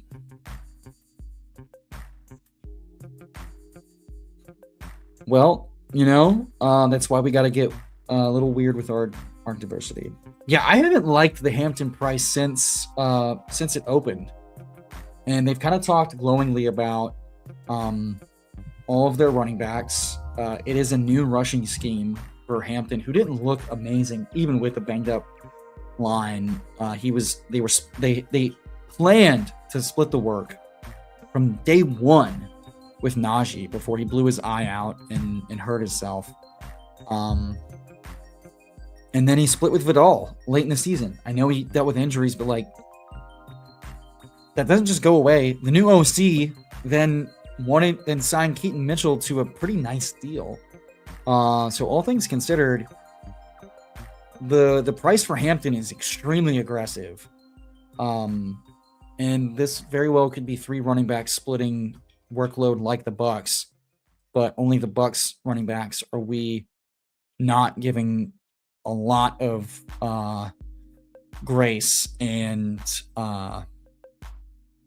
lack of skepticism. T apparently been falling into the 4th round a lot recently, and I will gladly. Where's my nut button? There it is. Hell yeah. Get the following T. Higgins through 4 rounds. Josh Allen, Christian McCaffrey, Jeremiah Love, T. Higgins. That is a hella fun start. Little Pissarooney guy thought he was going to get a falling T. Higgins. Guess what, pal? Man, Garrett Wilson falls to pick 43 with an ADP of 35. I think he is correctly falling now to the 4th round, where he should have been going all along. Jets more and more getting smoked that they will target a pass catcher, if not a receiver, in the 1st round. Their quarterback's not great. Their offense isn't great. They have a lame duck head coach. Could get ugly real fast. Yeah, we are getting bored, but also I think it's a new contest with fresh ADP allows us to kind of just reset a little bit. And if people want to go all in on the Ladd McConkey wide receiver 1 and a Mike McDaniel offense upside thing, they want to just say, hey, Egbuka wide receiver 1 without Evans, and forget that Chris Godwin exists, just like Eric forgets that Christian Watson exists for his Matthew Golden upside thesis. People want to buy into Devontae. Like, Devontae Smith should be going above Tech McMillan. No bullshit. McMillan should probably be going behind Garrett Wilson and Zay Flowers. So, I think ADPs are going to get hard reset. I expect, you see Javonte Williams pushing up. I think he should probably work his way into the 3rd round consistently. That's going to push down receivers. I won't be surprised when Lamar rises. So, all that to say, we take a slight faller in Rome Odunze. Very happy to do so. I'm a little tempted by David Montgomery here, but we're gonna build a little balanced here. 1, 2, 2, 0. We're gonna take the falling receivers as we built very robust early on.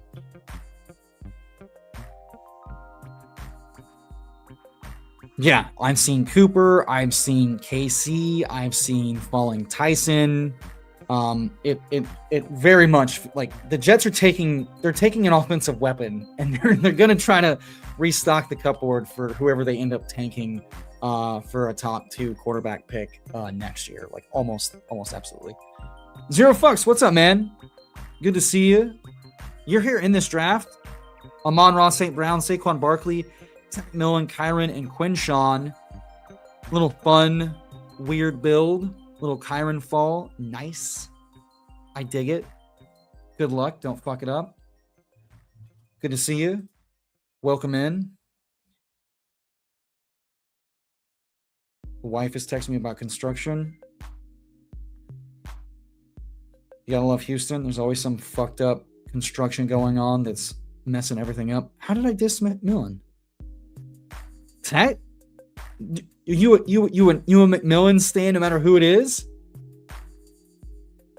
I mean, I'd be a little surprised. I think Tate at 2 makes me think Jets, and this is the most reasonable thing. Jets need to trade out at 2 if they can at all. But I'd be pretty shocked. I think when you have a defensive head coach, especially a lame duck one, much like D'Amico Ryans was going to take Will Anderson over CJ Stroud, and the owner came in and said, you can take Will Anderson, you are taking a quarterback in the top, and then trade up to take Stroud and then Will Anderson. But like, these defensive head coaches want these elite edge rusher guys. And I'd be floored if they actually took Tate at 2. I'll gladly take Swift after ADP. It's not my favorite to take him. I kind of really want Parker Washington. But I have a lot of both, and the less running backs I have to try to catch up after round 9, the better. And we get a little Bears correlation without the Caleb Williams. Houston, we have construction. I mean, it's just Tet feels overpriced. He was good, not great in some metrics. He was really, really efficient, and he was really fun in first downs per route run, which is a really good sticky metric, but it's still Bryce Young, first and foremost. Passing volume is usually low in this version of the Canales Young offense. I expect another competent pass catcher or 2 added in the draft class and potentially in the summer during training camp. And ultimately, Coker, when healthy, looked really good and was a pretty big hit to McMillan's upside. I think we're paying just a little aggressive of a price on a guy whose offensive ceiling is not good. And like, just straight up, like, if you're talking like, and that I don't want to have none because it's best ball, and he could absolutely have like a 2 touchdown game in the finals and be a top 5 receiver, and you want that guy. But I don't like threading the needle of season long advancement and then playoff best ball whenever Coker gave you a better ceiling game to game in limited sample. And there might be another guy like Sadiq or Stowers, if not a Tate, a Tyson, a Lemon, a Cooper, whatever, coming in and competing. And so it's just like the price right now is a little risky and a little aggressive compared to what I think the real risk is. I'm happy to take Jerry Rice Jr. as my wide receiver 3. Unlike Tom, I'm not the biggest DK Metcalf guy. Absolutely not. It is what it is. So, like, I think Tet's more of like a 4th round pick that's not moved or budged from like the mid to late 3rd round. And I think that's wrong, given the running backs that go after him are likely better picks season long, week to week, and even in the finals from a projection standpoint. I don't think he's that different. Like, from a ceiling perspective, Watson has an equal, if not greater, ceiling, in my humble opinion. Parker Washington, I think you're paying an undue premium on a guy. For Egbuka, I at least see the path forward of healthy Baker, healthy offensive line, more accurate deep passes, no Evans. I see the path much easier for Egbuka. I think the miss for Tet is easily just like the offense is still kind of meh, and Bryce is still kind of meh. And I don't think that's priced in at all. I think we'll do a little San Francisco thing. We'll do, I think, Ricky Pearsall here, unless we like Godwin more than Ricky. But I think let's go for the year 3 breakout Ricky, little San Francisco. All right, hold on.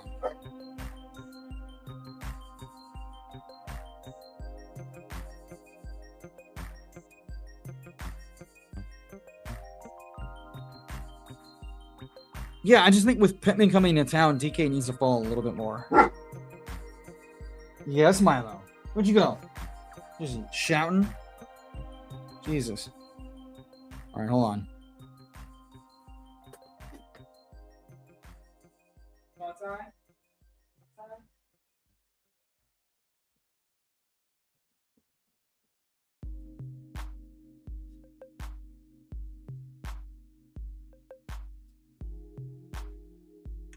The rain finally let up so I can let the dog out.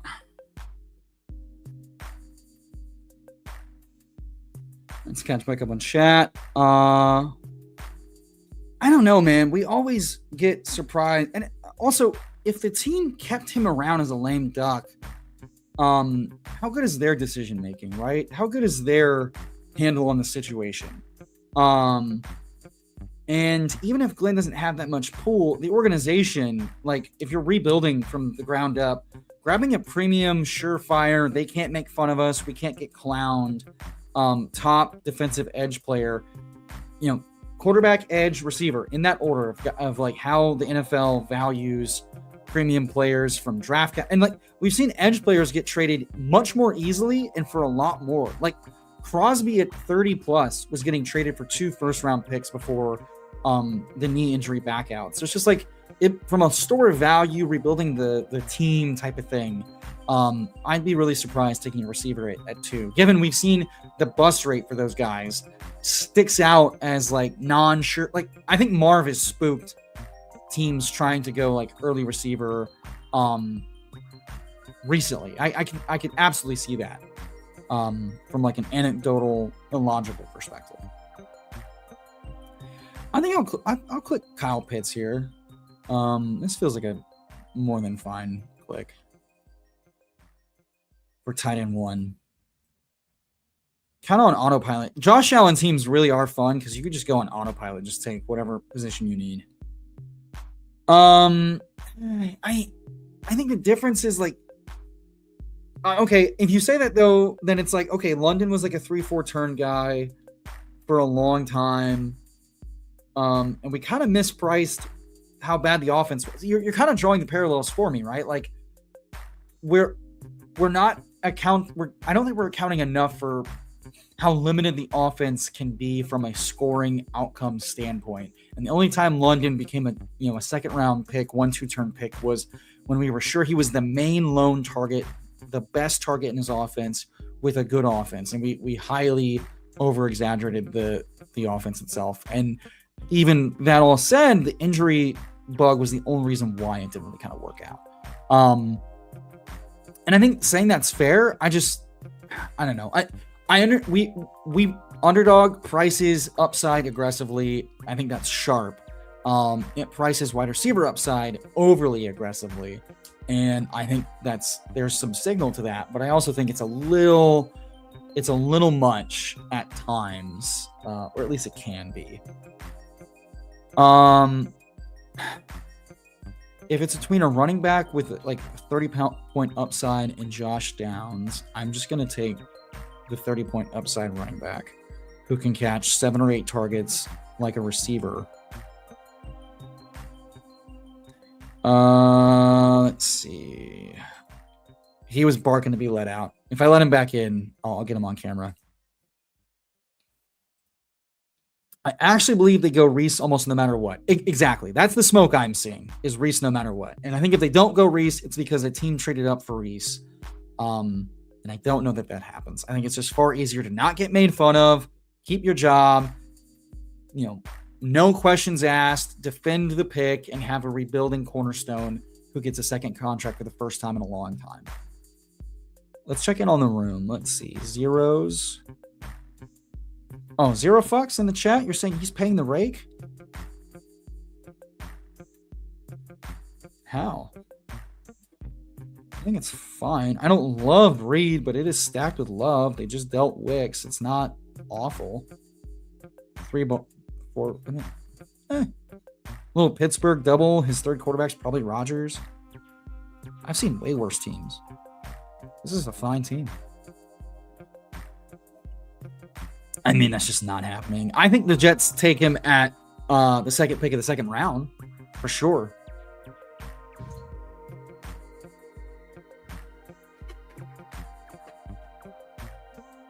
Yeah, exactly. I think like the opportunity cost is higher than I would want, than I'm comfortable with for guys. Like I get a similar type of upside hit with better odds with Burden, with Devontae Smith, with Watson, etc.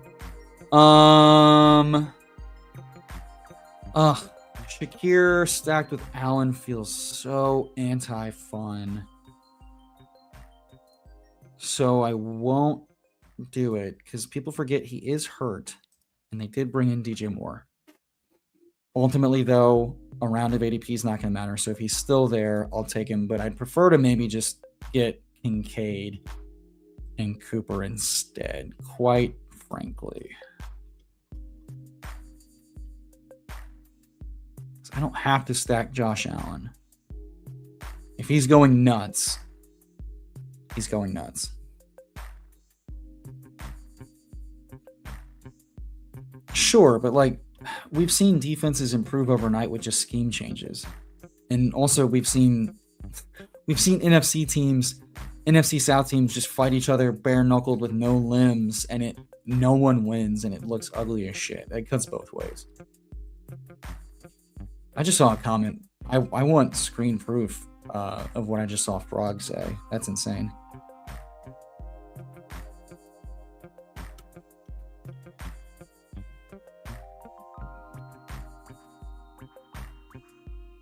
All right, Shakir comes back, so we get McMillan and Shakir, easy peasy.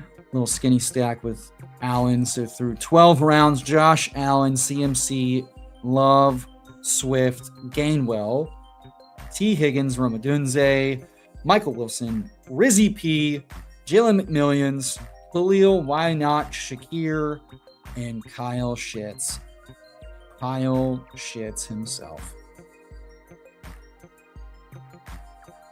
Okay.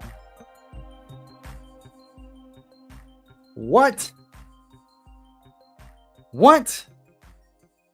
32?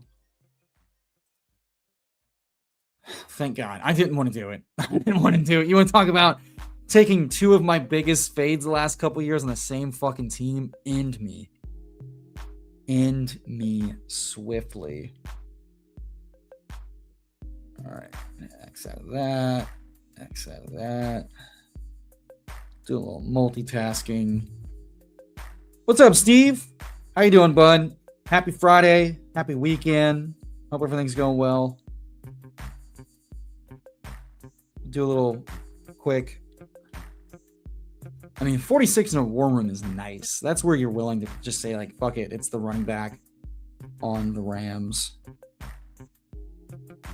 Do a little email check real quick. Okay, that's good. That's good.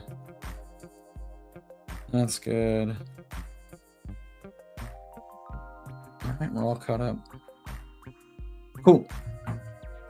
I know. I felt so vindicated telling Tom yesterday, like, hey, I don't know if we're gonna have anything to draft, but I think it's gonna be Friday. I think we'll have better odds of having something to draft if we push it to today. And sure enough, little contest. And I said the same thing on Toxic Tower. I said, hey, buddy, guess what?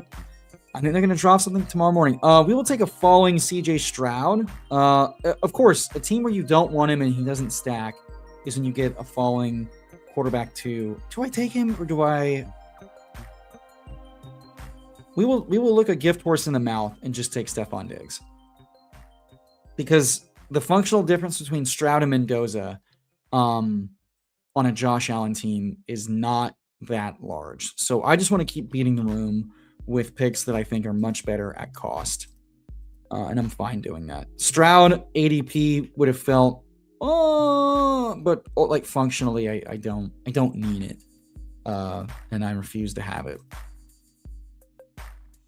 ADP is fake. He should be going here anyway. Doesn't matter. Offensive line is a fucking mess. Tank Dell's not healthy. It's not going to matter. Yeah, they know the lower dollar it is, the higher chance it fills quickly and satiates the whiners. And selfishly, I like that I can fire up a couple of boredom drafts. And much like clockwork, I get The very similar upside, potentially more upside. We don't know. Rookie quarterbacks tend to run a lot more. Kirk Cousins is not starting all season. I hate to tell you. Go read that full quote from Kubiak, and he said, "In a perfect world, they sit and they learn." But not you, fucking prick, taking 4 quarterbacks. Fuck you, Dad. Fuck you, shit. Let's see. We'll take a 5th running back. We have CMC and Love, so let's just take. I mean, if it's between Bucky, the potential of this year's Bucky or Emmanuel Wilson, I won't be able to look myself in the mirror if I watch myself willingly click Emmanuel Wilson over that. Yeah, I mean, this thing's going to be filled in like 5 days max. So they knew it. We all knew it. We're having a happy, good time drafting it, and it's all bueno. And just a reminder, if you like FFPC, if you are one of our lovely UK folks, Tom will be drafting 3 p.m. Eastern on Sunday. So 3 p.m. Eastern, 2 p.m. Central. This coming Sunday, doing an FFPC Superflex Best Ball stream. I believe it's the $35 contest. 5 slots in the draft left. It kicks off Sunday. You can get in early. If you're new to FFPC, use promo code TFS for $25 off your first draft when you sign up. So you could potentially sign up to do a Superflex Best Ball draft on FFPC for just $10 after the $25 credit. Yeah, I mean, last weekend was much better weather, so I was glad to not have too much distracting me. But this weekend, rainy day, wife planted a lovely new garden in the backyard. It needs all that rain. I could use the break. The dog's getting washed tomorrow. Hopefully, they stay clean for a couple more days, but their delightful white coats are going to get so muddy so fast. It's not going to be funny. Tell you what, though, I'm not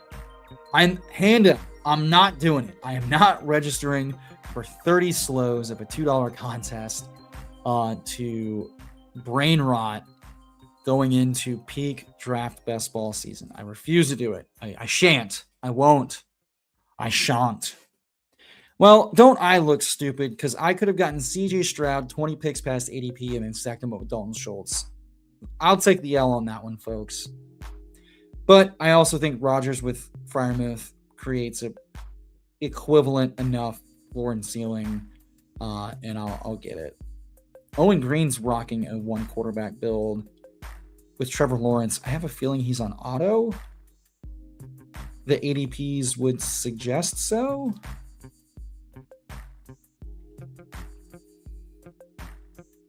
With his own ranks. Oh, yeah, he's got 5 fucking tight ends. He's on auto. This is hilarious. Let's watch what he does. Owen is rocking Cook, Achane, Egbuka, Loveland, Tate, Watson, Fannin, Lawrence, Laporta, Quentin Johnston, Kittle, Kincaid, Charbonnet, Hunter, Samson, Booty. He's snap clicking. Did he? Now the question remains: Did he log in and save it after multiple auto? I haven't been watching. Has he been snap clicking this entire time? Did he just now log in and go, oh shit, oh fuck, Travis Hunter, Zach Charbonnet, 2 zeros, 5 tight ends, fuck. We'll never know.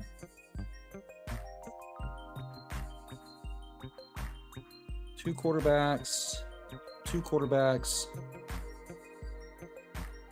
Rodgers is not coming back. I'm not gonna tight end 3, RB6. Let's just go Rodgers, and we've got our 2 tight end, our 2 quarterbacks marked safe from having to take Ty Simpson.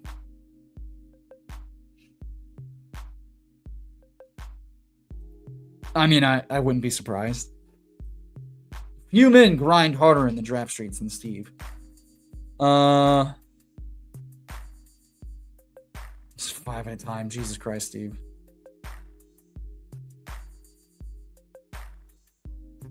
I don't think he hit the oh, you're right. He got put on autopilot. You're right. Forgot they reinstituted that. It's wild. He kind of opened up in the 150s in the big board. I know it's a new contest. I shouldn't have overthought it. The Sims would have told me just click him, but like if you look at their points per game last year, which is not end all be all, but everyone forgets the offensive line has not gotten better. Stroud's points per game were 15.5, and in 2024 they were 13.7. He has not been a top 20. He's been the 20th or worst points per game last 2 years. Rodgers, on the other hand, had a 4 passing touchdown game against Cincinnati last year. On the Steelers, will play the Steelers yet again. And he was at 14.6 points per game. Year before that, 15.7. So, averaging the 2 years together in points per game, they are nearly identical in floor and ceiling. One is free because he is not currently signed to a team. Win Sanctuary bot tool. I need it? Why do I need it? So click CJ Stroud after ADP. Fuck him. I think Diggs adds. I have Josh Allen. If I need CJ Stroud, I'm probably fucking toast. Stephon Diggs is such a smash at cost, given how I built this team with 3 running backs to the first 6 rounds. I didn't get a receiver till the first to round 4. I think totally viable. Shit. Let's do Braylon as RB6. We'll change up who we click. And then might prioritize Freiermuth for the stack. Probably prioritize Freiermuth for the stack. Like the functional difference between Rodgers. Here's the other thing. Rodgers last year basically meeting Stroud's points per game, similar like high-end spikes. But that was with Arthur Smith. He gets Mike McCarthy this year. The pass rate will be higher. The passing offense will be more efficient. He now actually has a wide receiver 2 who isn't 5'7". That's not bad. It's quite good, actually. I feel better about the Pittsburgh Steelers' median offensive output going into 2027 without Rodgers signed currently than I do with the Texans. Easily. Fuck. That's tilting. I have so much Surratt.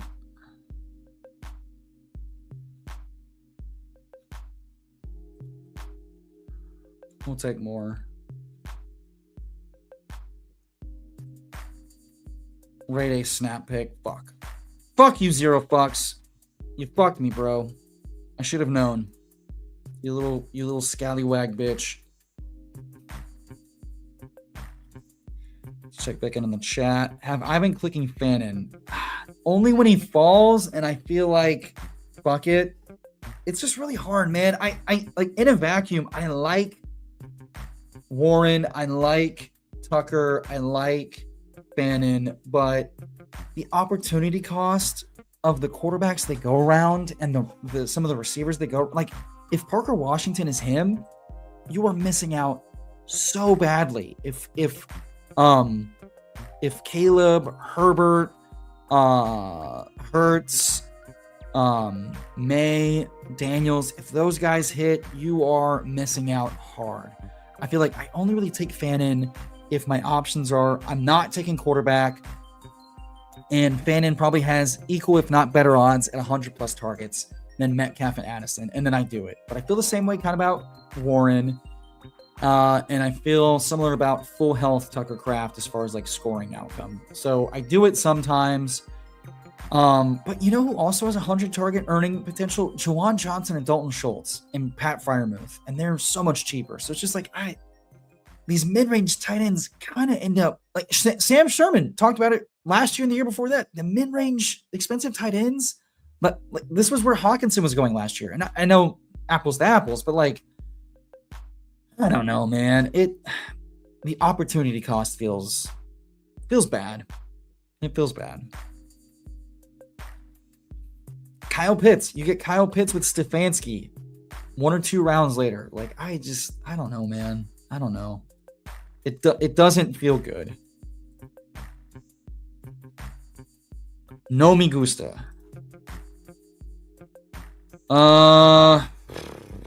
Jesus. I don't want 20% Hollywood Brown. That sucks ass.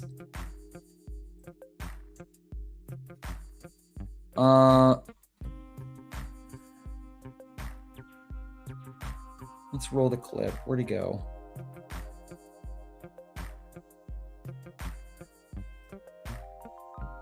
Where'd he go?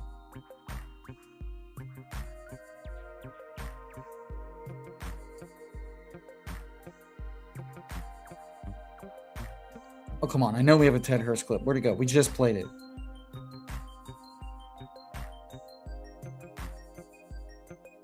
Dear God.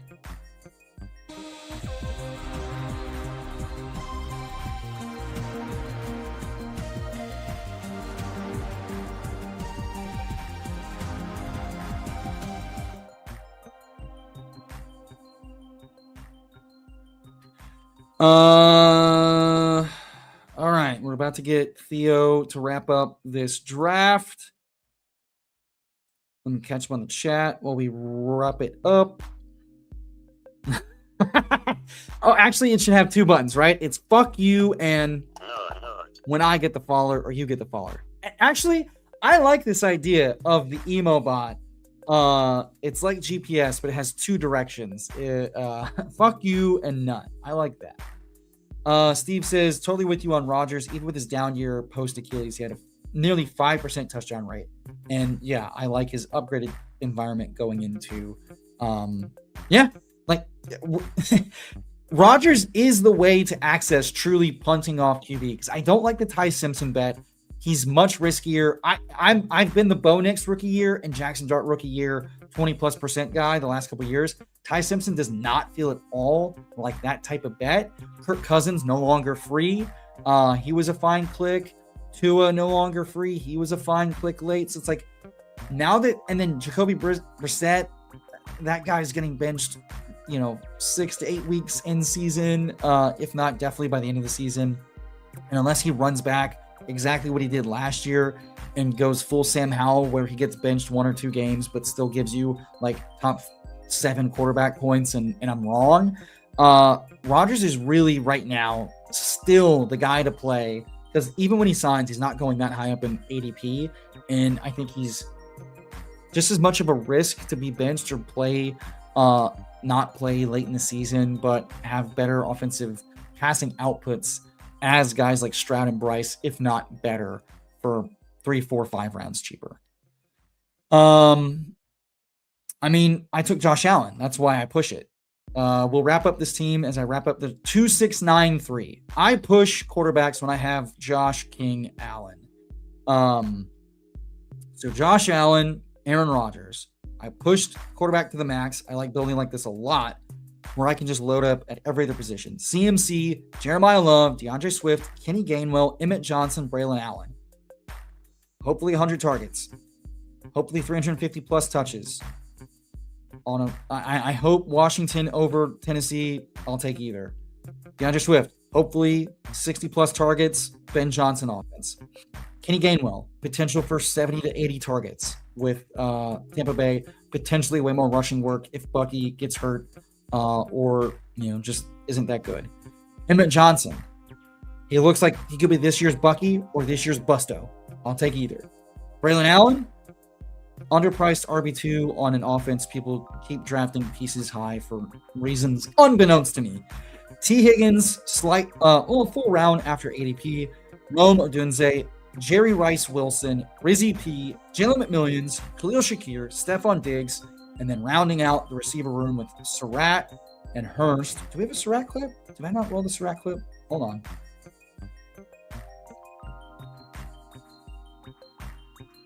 Boom.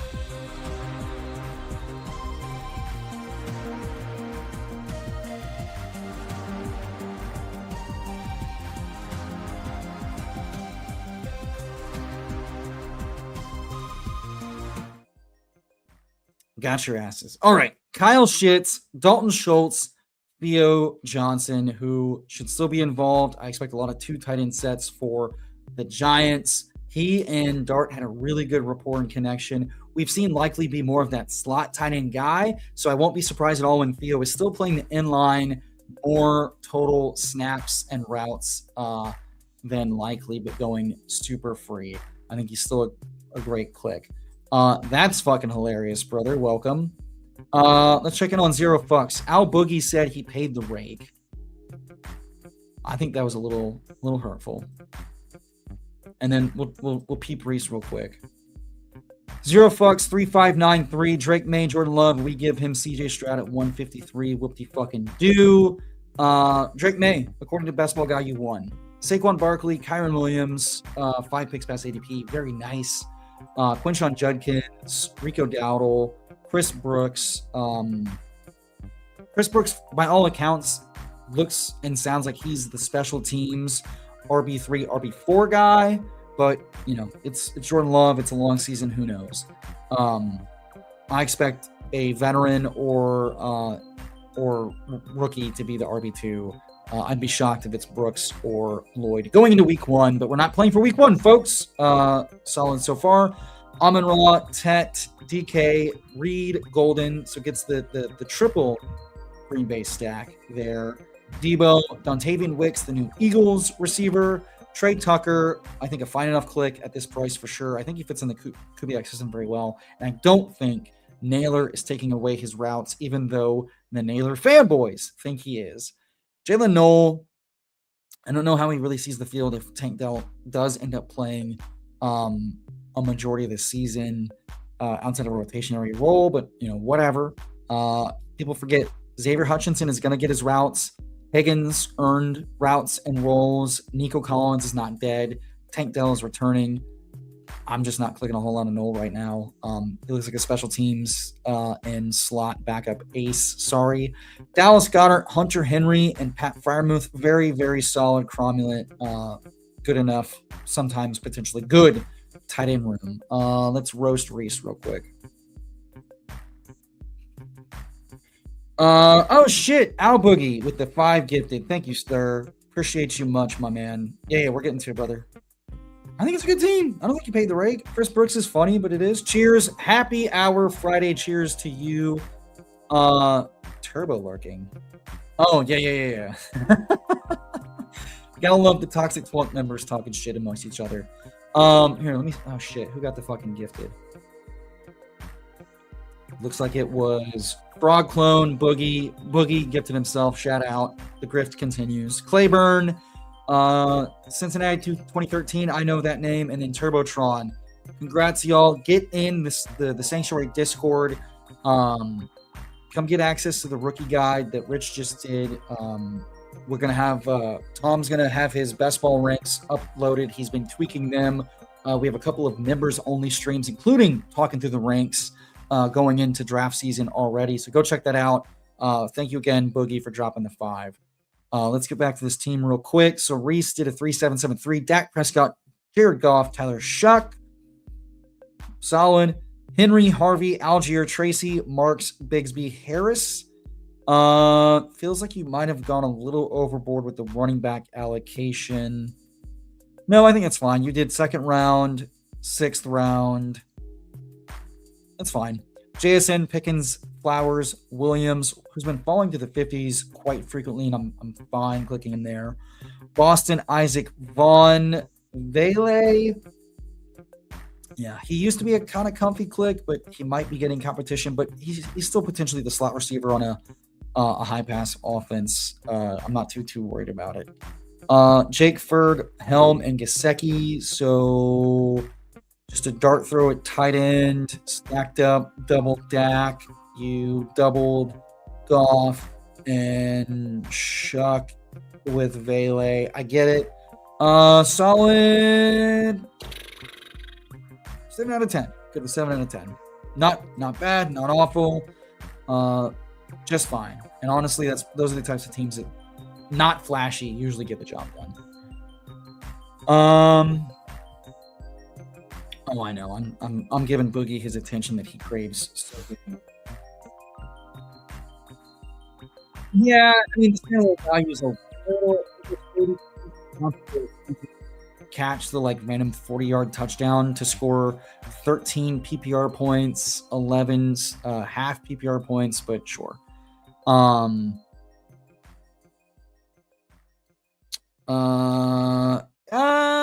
Mike Washington, everybody's saying he's the new Isaac Garendo, who is nothing if he's not given, 20 touches a game for sure. Hey man, Emperor Emo is in a good fucking mood today. What are you going to do? Folks, thank you all so much for hanging out here on the Sanctuary for Best Ball Happy Hour. We do these Friday happy hour streams quite frequently. We will start having a lot of big guests like Karain, Pete Overzet, some of your favorite Dynasty names, some of your favorite Best Ball names, maybe a little JJ Zacharyson. Who's to say? Plus all of our other favorite friends and family. You know them, you love them. Drop a like, drop a comment, drop a sub. If you just got a membership, come join us in the Discord. Come check out the members only stuff. If you haven't become a member, check it out. I think it's one of the best bangs for your buck. You get top-notch Dynasty content, top-notch best ball and redraft advice, write-ups, gambling write-ups, loads of streams. I'm involved, Tom's involved, Rich is involved. Best bang for your buck in the fantasy space as we get geared up. Rich just dropped his rookie guide. He's about to finalize that rookie guide with sleepers and gems. In 3 years in a row, as I have the music continue to play in the background as I outro like a goddamn amateur. For 3 years in a row, Rich's rookie guide has had some of the best hits in the sleepers and gems. I can't wait to dig into those and have 20% minimum as I draft 1,000+ teams this summer. Boys, girls, thank you all so much. Have a great weekend. Catch you next time.